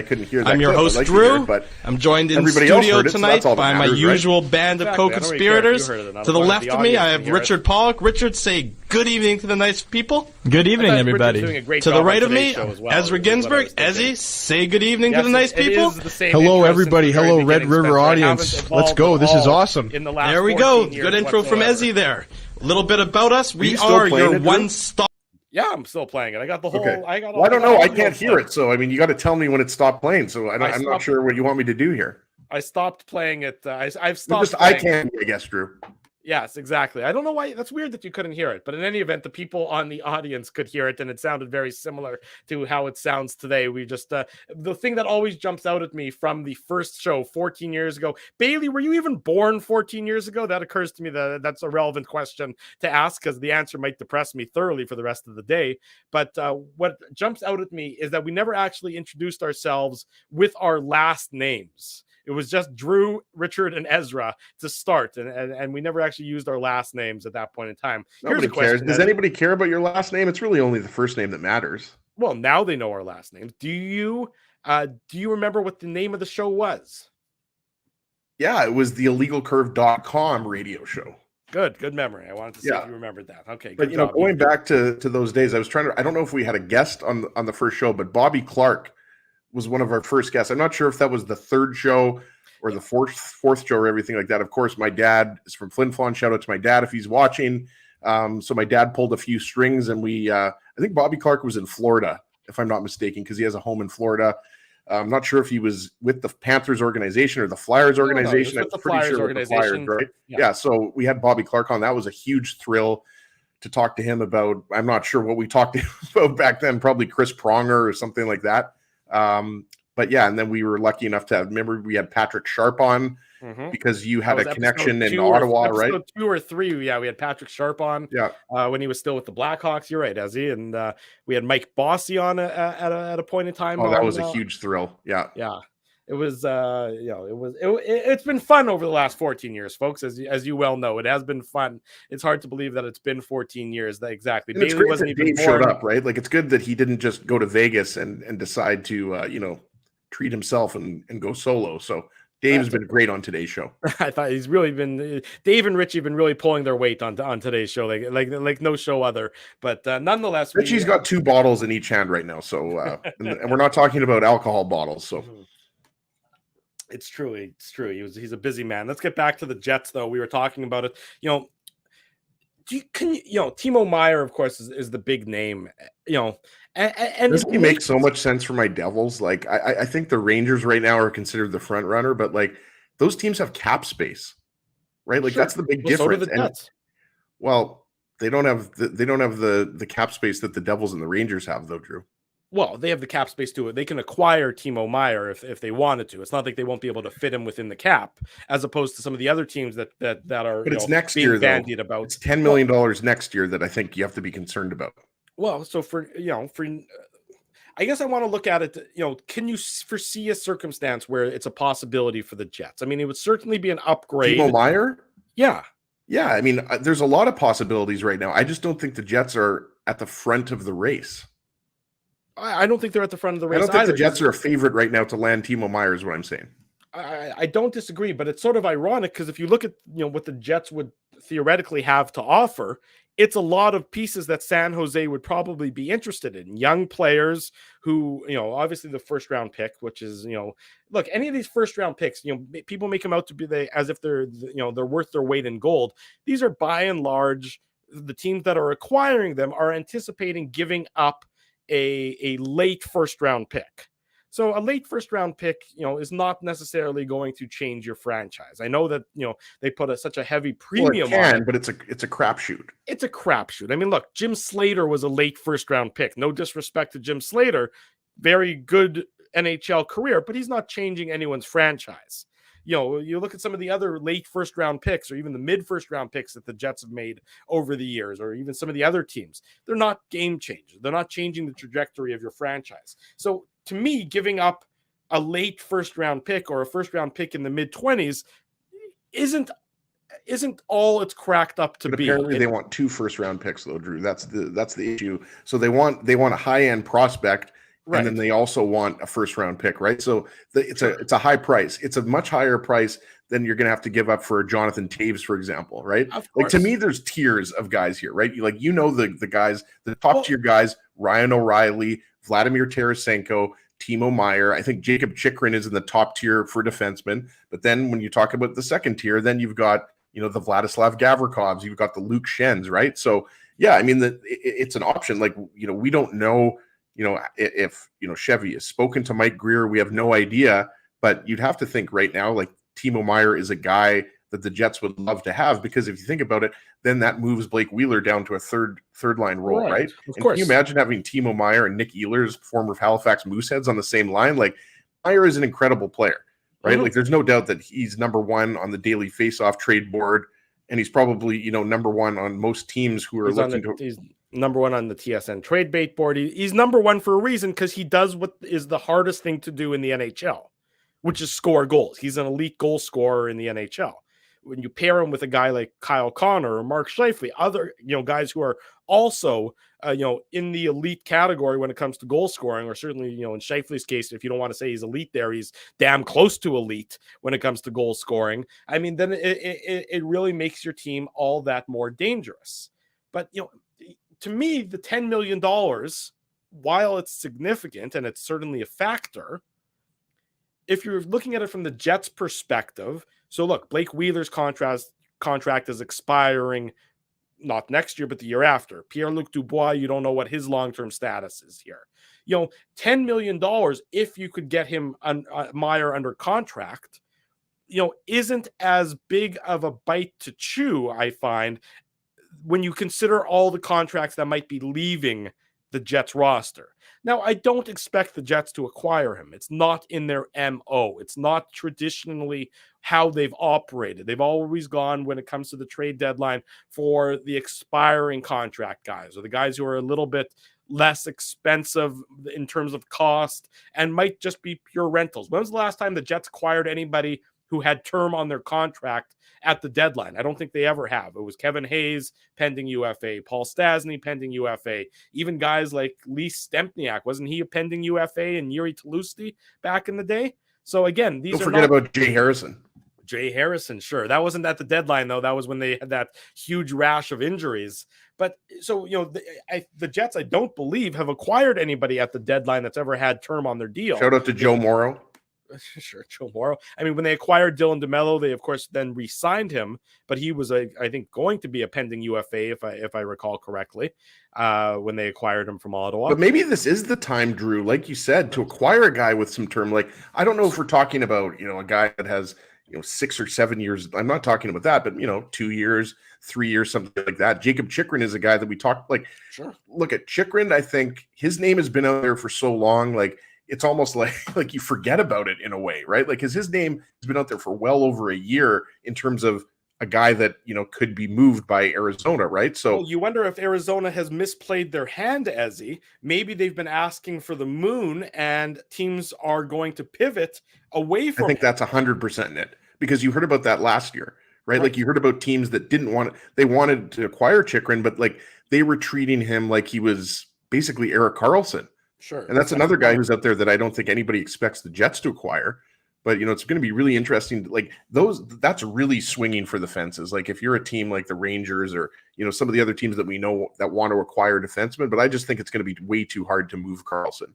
Well, look, yes, especially with San Jose should be thrilled that they can maybe get out from under Erik Karlsson's contract and maybe factor that into their thinking. Instead, they're asking for 3 first-round picks or something. Look, Erik Karlsson's a great player. He's having a fantastic year, but he's he's not 25 years old either. That's right. You can also read the calendar. You can see how old he is. You can know that this year is actually an anomaly from his previous seasons. And so is this the year that's likely to continue for the next 3, 4, 5 years? Or is it likely to revert back to something maybe between this year and his poor seasons when he first his shooting percentage and his point totals are way up. And it's right. Fun to watch, right? But you're right. He's probably more of a 50 to 60 point defenseman as opposed to like an 80 to 90 point defenseman. But regardless, like, do you want to give up those multiple first round picks? Like, do you think acquiring Erik Karlsson is going to put you over the top and make you a legitimate Stanley Cup contender? Like, there's only, I think, a few teams that I think are even seriously considering acquiring him. Well, that's the problem with the teams that are in the Eastern Conference that are talking about this, talking about acquiring players and getting in there. But, because the East is such a dogfight. I mean, you tell me, Boston has obviously had an incredible year, and nobody would argue that they're the best team in the NHL. They could also get knocked out in the first round depending on who they play. That's just it. I mean, or take a team like Carolina. So if you're New Jersey or you're New York and you acquire and you go out and you go, the big game hunting, like we like to say, or like people like to say, does that change your trajectory? Does that change significantly where you're going to go if you're a team in the East? Does New Jersey, if they acquire Timo Meier, does that make them better than Carolina? Does that make them better than Boston? No, probably not. So you're going to spend all these assets and you're still going to be in a very similar spot. Whereas if a team in the West goes big game hunting, that changes, how the West might play out, because none of the teams in the West right now, they're all fairly middling. They're all good, but there's no stupendous team. But if you're the Jets, for example, or Seattle, I mean, you can use any of the teams that are sort of middling, good but middling in the West. If you acquire a Timo Meier or if you're Colorado or or Edmonton. I mean, look, I can say all the teams. If you acquire a legitimate superstar, that probably puts you at the head of the pack for those teams in the West. It doesn't necessarily do the same for a team in the East. And I do think someone is going to swing for the fences in the West because it's so wide open, right? Like, I don't think, you hear Colorado, like Jonathan Taves, could be a guy that Colorado's after, or, Colorado could be after like this year's version of Arturi Lehkonen. Another guy that we haven't really talked about, I believe it was our good friend Kenny Wiebe that brought this up. Ivan Barbashev, to me, makes a lot of sense for the Jets or a number of teams. Fits in perfectly right on that, improving your third line, improving your middle six. He's big, he's physical, and he's a guy who just set career highs last year. What did he have, 55 points? Something like that. I want to say 25 goals. I'd have to look it up here. But Barbashev is a guy that can play in your second line, third line, and that's not going to cost you a lot to acquire him either, right? Right. I mean, again, he's a pending UFA. He's a pure rental. Of course, you can re-sign him. Last year, he had 26 goals and 60 points. So again, that fits perfectly for that. Because look, you look at the Jets' middle six, and there's no question that it needs to be better if they truly want to make if they expect to make a run in the West. I mean, they've had a great year so far, but you do need to shore up that middle six, that bottom six, wherever you want to say it. And so, maybe instead of going for one of the biggest names, you sort of go for those guys who are a little bit under the radar, a little bit maybe on the, not the fringe, because that's not the right word for it, but the Barbashevs, the Domies, and all of a sudden you're bumping guys down, out of your third and fourth lines. Maybe you're putting them into the press box and you're replacing them with guys who are seasoned veterans who know how to win or have been through the playoff battles. Like a guy like Barbashev has played over his NHL career. He's played 50 playoff games. He knows how to play in the playoffs.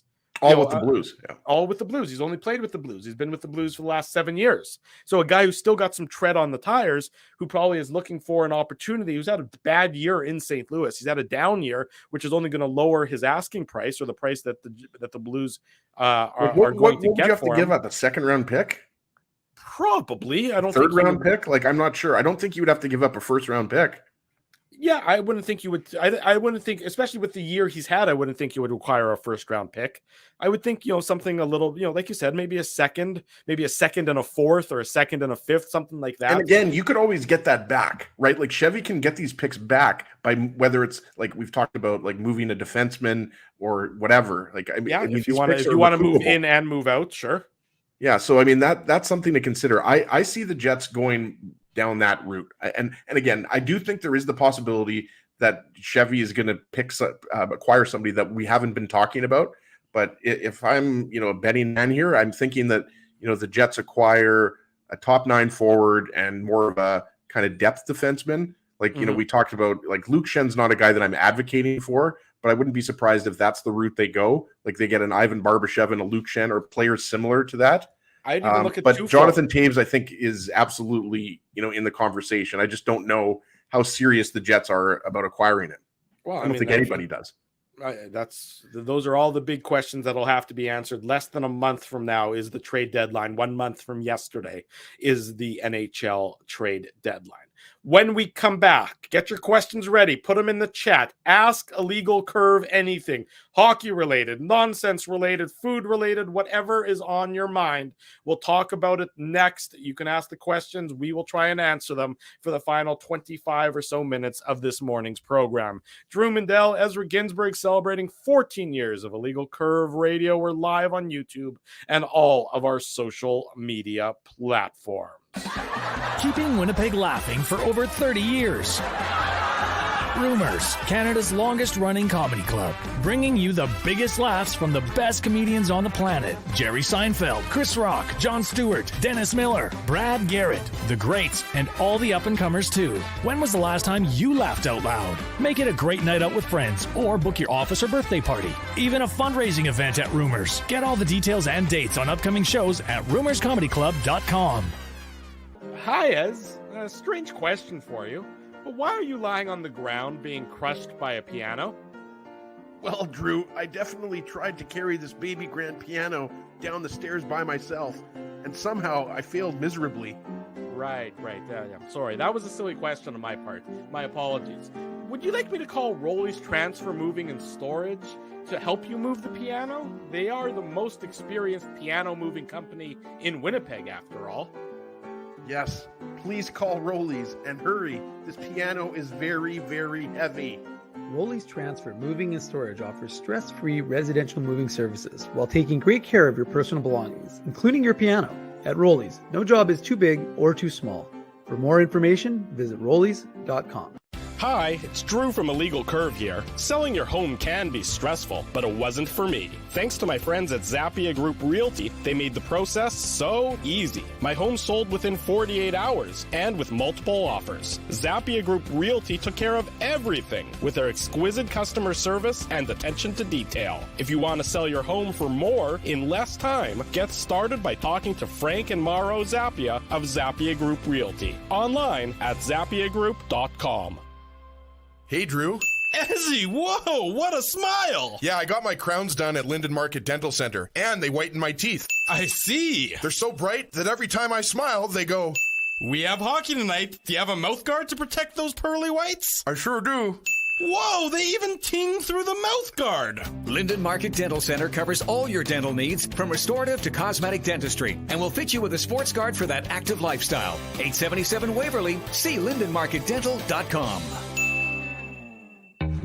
So you're a pizza person, you married a wing person, but somehow your kids are salad people. You can't pick your fam, but you can pick your BP meal deal, starting from $18.99 for takeout or delivery at bostonpizza.com.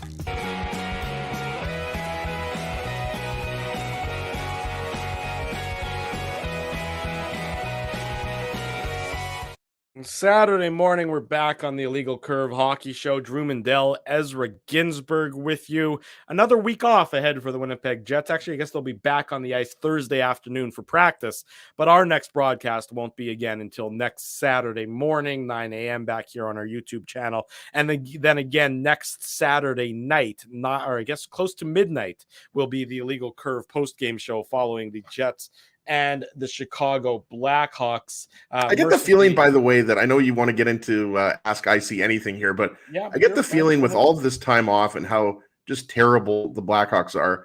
Like I'm already predicting like that's going to be just a thrashing 7-1 or something. I don't know, because Chicago plays this week. Chicago doesn't have this week off. I think I looked it up.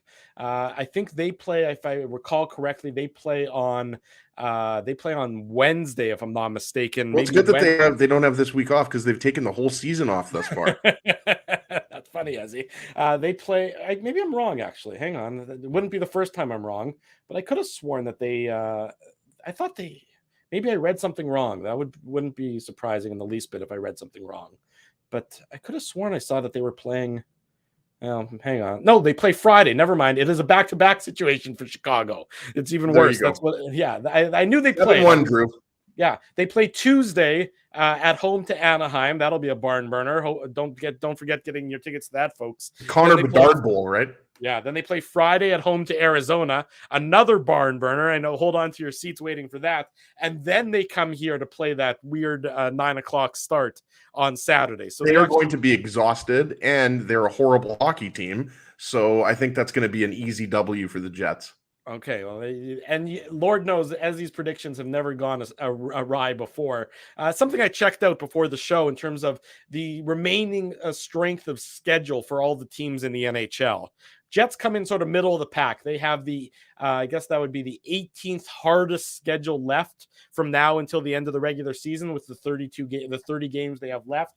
Their hardest games are against, of course, Eastern Conference teams by and large. They have one against Boston, one against Carolina, two against the Devils, one against the Lightning, one against the Rangers, and their hardest Western Conference game is against the Seattle Kraken. The Jets have easy games against the Columbus Blue Jackets, although they've lost to the Blue Jackets. The Blackhawks next Saturday, they have one against the Ducks, one against the Coyotes, three more against the San Jose Sharks, and then one more against the St. Louis Blues. The team with the easiest schedules in the NHL left, starting Colorado has the 28th easiest schedule, or I guess the 5th easiest schedule. Then Calgary, Los Angeles, Seattle, and the team with the easiest schedule left in the NHL for the remainder of the season are the Dallas Stars. So there you go. There's a little bit of food for thought as it pertains to. It's going to be a great race, right? Like it's completely wide open. Like Colorado can still catch in theory, but like 8 points, they have those 4 games in hand. It's going to be close. But that's what you like to see, right? Like same thing with the East. There's going to be a race for those last 2 wild card spots. Obviously, nobody's catching Boston or Carolina in the East, but those wild card spots, you've got Florida in there, you've got the Islanders in there, the Sabres, who, I think we're all pulling for to get that last wild card spot, but you'd have to play the Bruins in the first round. But yeah, I mean, that's even more reason why I think this is a year where you go for it if you're the Jets. And I think Kevin Cheveldayoff knows that, and he's got that first round pick basically ready to go. Yeah, exactly right. And I saw there was a question. Okay, let's get into Ask a Legal Curve question, or Ask a Legal Curve anything. Kurt was asking about Max Domi earlier, and we were talking, of course, about Max Domi, and he's definitely a name that's out there. He's a pending UFA. He's having a great year for the Blackhawks, which is the definition of damning with faint praise, with 35 points in 48 games. He's the only guy having a good year, really. Yeah, really. I mean, this is a guy who, remember when Max Domi was at his peak, 18-19 with the Montreal Canadiens, where he was just a bit under a point a game, and then he's just been sort of on a downward spiral since then. Look, I think would not surprise me at all if Max Domi ended up as a member of the Winnipeg Jets. I think the Jets are looking for solutions and players. Does that mean they have to acquire Chris King's child as well? I don't know if that's a rule, but I think it should be. They you can't have one Domi in Winnipeg without Kinger next to him. Yeah, of course. There's some behind the scenes. When we had an opportunity to have dinner with Chris King going back in the day, we had a nice little dinner with him. Mona Lisa patio. That's right. Back in the day, those are some funny stories you have to tell. Look, I think Max Domi, by the way, I think there's going to be a lot of every time, we talk about the trade deadline a month out, everybody has their guys, right? And I mean, Max Domi is a little bit of a controversial guy because, as you mentioned, Drew, his career trajectory, it's been kind of a little bit up and down. Not a little bit, it's been up and down, and he's been on 4 or 5 teams now. So I mean, Arizona, Montreal, Columbus, where else is it? Chicago, obviously. Right. And then number 5 could be, in a few weeks, right? So I think he would not cost you as much as, the Timo Meyers or the Ryan O'Reillys, right? And he's going to play on the wing. But the thing I like about Domi is he's a guy that can be a pest, right? And come playoff time, we've talked a lot about, Pierre-Luc Dubois gets under the skin of players.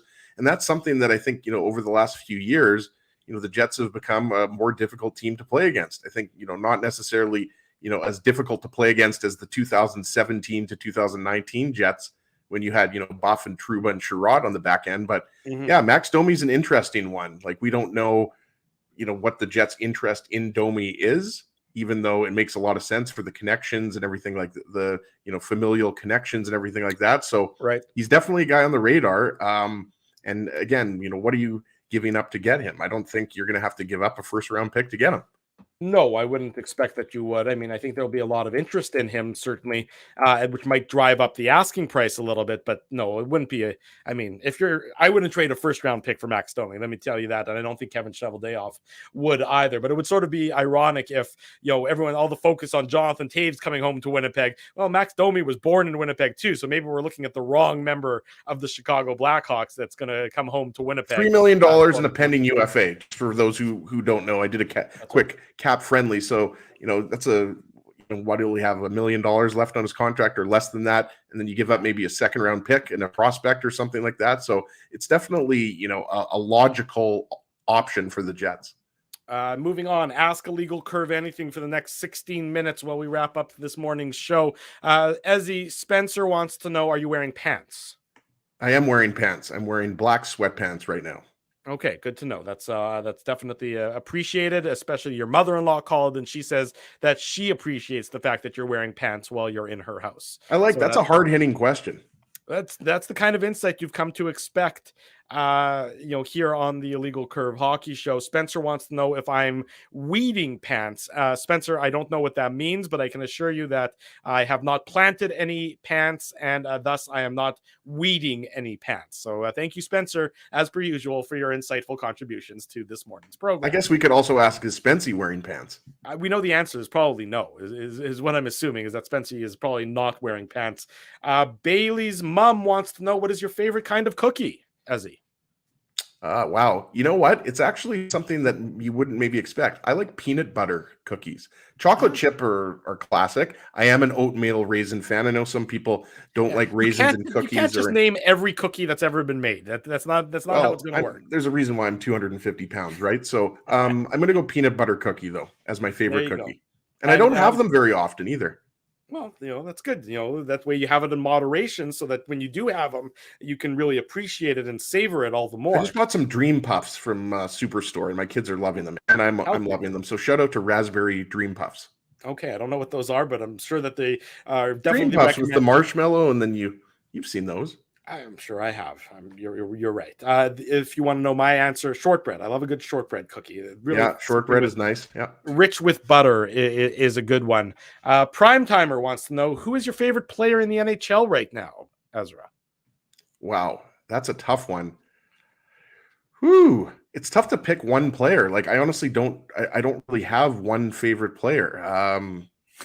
Yeah, current player, because we know all time you'd be mentioning some random Devils player like Bobby Holik or Ken Danico. Yeah, Scott Niedermayer. My favorite player of all time, is Scotty Stevens. Yes. Let me pause on that one. I really like watching Josh Morrissey. Like, I'll be honest, Morrissey's right up there. I mean, we're biased because we watch the Jets on a regular basis. Yeah, I'm gonna go with Josh Morrissey.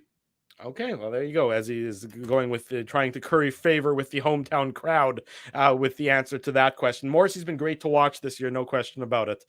There's Ezzy's answer right now. I mean, the obvious ones. I mean, Connor McDavid. I mean, I'm a Devils fan, so I could say Jack Hughes. Right? There's a lot of guys, but I especially with the way he's playing this year, I got to go with my man Morrissey. Okay, there you go. As he's going with that one. Kenny's water bottle wants to know, what is my eyeglasses prescription? A very insightful question, Kenny. I can assure you, let me put it to you this way. I've just taken off my glasses. I should actually do the show like this more often because I can't see Ezzy. I have terrible vision. My right eye is, I believe, -8 1/4, and my left eye is -9. So what are your eyes' expected goals for? My eyes' expected goals for, if I'm not wearing my glasses, it would be negatives, forever, negative infinity, because I wouldn't be able to both see the puck or see the net or know that I was skating. Is also a factor. Like, I know that there's a giant IC banner behind me, but I can't actually see the I or the C on the screen without my glasses. That is, I am definitely have poor vision, but thank you, Kenny's water bottle. Can you see what finger I'm giving you right now, or you have your glasses back on? Hang on. Yeah. If you give me, what finger am I giving you, Drew? I can't see it. I mean, I can assume I know what it is. There's no finger. Well, then there you go. I actually don't have any idea. I cannot see anything at all. That is how poor my vision is. But there's a good question there. Isha Boy Bruce wants to know how I made all my millions. The answer, of course, is insider trading and not the TSN segment. Drew was an intern of Bernie Madoff, so he did quite well back in 2006 to 2008.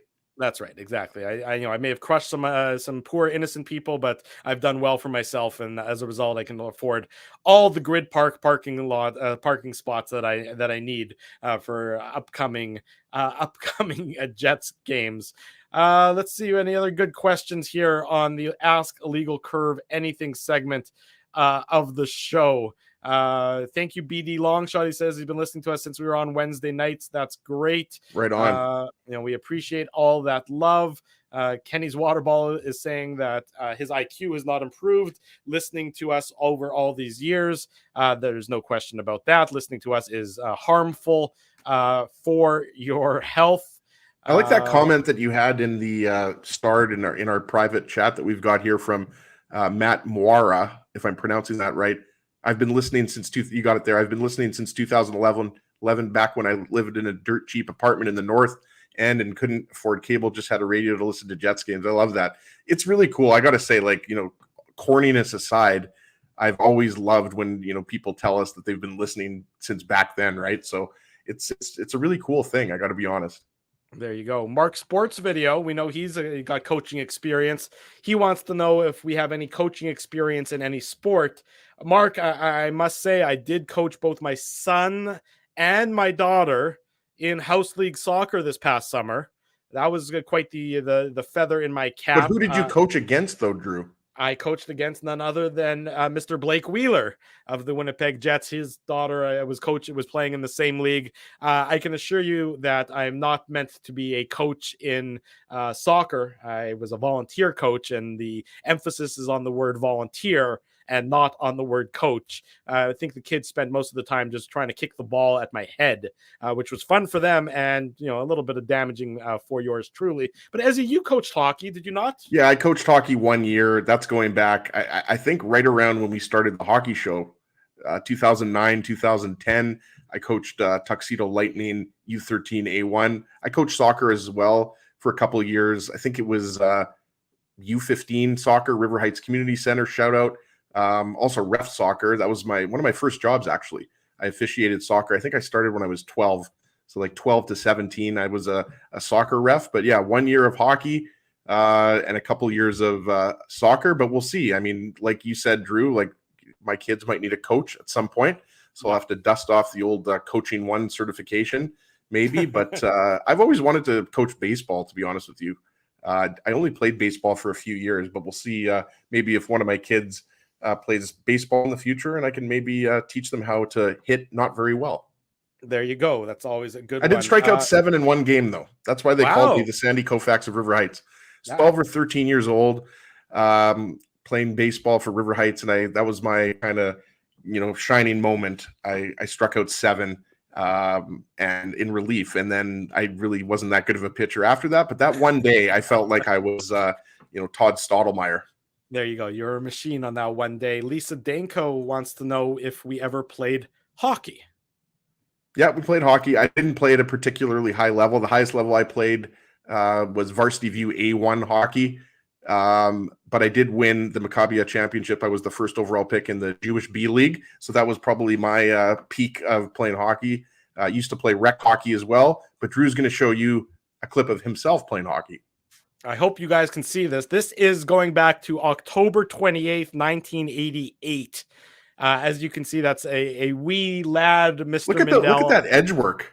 It really is fascinating edge work, isn't it? This is Wayne Gretzky's first game back in Winnipeg after he was traded to Los Angeles. Go back there, by the way. And by the way, your skating is like you're running on ice. It's hilarious. But did you snub Benny there? Did I hang on? I think Benny went to give you a high five, Drew. Just go back. I think you might have snubbed Benny. It's possible. I may not have known what I was doing. Yeah, sort of. Yeah, I think that was a bit of a Benny snub. This is the Community Club Showdown, which I was selected for. I hadn't been skating for very long at this point in time. You can't hear it on the video, but all you hear in the background is my father supporting his son by laughing uproariously at my misfortune or at my skill set here. So I learned at a very early age that my hockey career was probably not going to go very far. I can't believe I'm actually showing this video, but I like the number 4 classic number. It's a pretty good shot there, actually, Drew. Considering the circumstances, there's a lot of pressure on you there. I didn't score. Is the goalie? I don't think maybe the goalie had to make a save on the first one, but I think the next 2 I may have missed, and I think I delayed the game by about a good 5 to 10 minutes. It took me so long to get on. How many times have Sam and Aaron seen this clip? By the way, I'm going to guess like 500 times. Probably not. I think they usually just ignore me and walk away from me whenever I try and show them this clip, because I say to them, you have to be better than this. This is the goal in all these skating lessons and other, lessons that you're taking, is be a little bit better than I was in that video. I'm surprised that this doesn't just play on a loop at the Manitoba Sports Hall of Fame. I think they've been after it. They've been asking for the video, but they haven't been able to quite get their hands on it. We haven't been able to reach a contractual agreement on that. But there you have it. There's a little blast from the past, going back to 1988. One of my most indelible memories. You were 25 at the time. That's right. I was 25. I was a very, very small 25-year-old, but that is exactly what I was at, trying to play hockey. Okay, what else do we have here?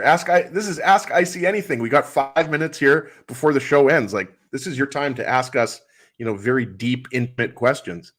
Let me see. I'm joking, by the way. Yeah, exactly. I'm trying to find.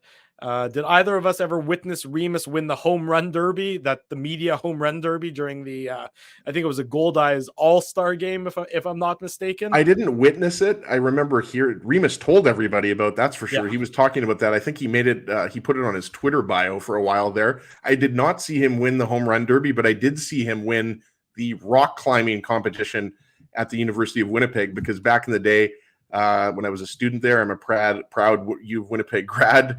And I remember Remus, I think, was going to collegiate at the time. So he won the U of W. If you were a U of W student or alumni, you know what I'm talking about here. They've got that big rock that is just off of Portage Avenue or faces Portage Avenue, and Remus won the rock climbing competition. Andrew wants to know, he always pictures me as a hockey ref and Ezzy as a linesman. Yes or no? I did ref hockey. That is an accurate statement, Andrew. I refereed hockey when I was a teenager. I don't really have very many memories of it or anything that jumps out to me. But I think I remember former Bomber Rick House was the coach in one of the games that I was reffing. And let's just say that he was not the most appropriate in his behavior in his discussions with a probably 13 or 14-year-old referee. That would be yours truly, but did you ever ref hockey, Ezzy? I didn't ref hockey. I mentioned earlier I ref soccer. I'm too short to be a linesman. I'm only, just over 5'9". So you got to be like, I don't know, at least 6 feet, 6'1" to be a linesman, right? I obviously don't think he's being too serious with that question. But if we could get some footage of Drew being yelled at by former Bomber Rick House, that would be pretty good footage that I would like to see. But yeah, no hockey refereeing for me. I mean, I do work at Hockey Manitoba, so I do know some people. I could easily become a ref, but we'll see if you I think at 40 years old, my best days are behind me.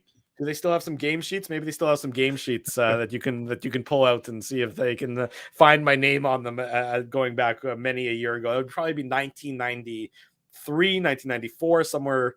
Maybe into 95. I don't really remember exactly, but maybe there. Mark Sports Video wants to know how many commercials we've done. We've done a lot of commercials on this show. I haven't been able to find it, but if I'm able to find it, maybe I'll show it. I also did a television commercial for Sand Stores. If you remember Sand Stores, SAAN, I did a TV commercial for them when I was a wee lad and far cuter than I currently am. Yeah, no TV commercials for me. I thought he was asking about all the radio commercials we've done. I think because if you go back to 2011 or 2010, when we were on Sports Radio 1290 and then TSN 1290, we've probably recorded, 25, 30 commercials. I'm pretty sure we did 10 for Bernstein's alone with all the high holidays gold and everything like that, right? But also Mark Sports Video asking if it's an electric or gas car. I'd love to drive an electric car. If they come down in price a little bit, but I'm still just driving the old putt-putt. There you go. But you drive it well, as you haven't got into an accident. Yeah. Nobody drives a Nissan Sentra like I do. No, it's true. You can always spot Ezzy, and if you ever see a Nissan Sentra, you'll know it's Ezzy's if you see the license plate. The license plate is a key giveaway. Repping the legal curve. I couldn't fit it all, so it's ILGLCRV.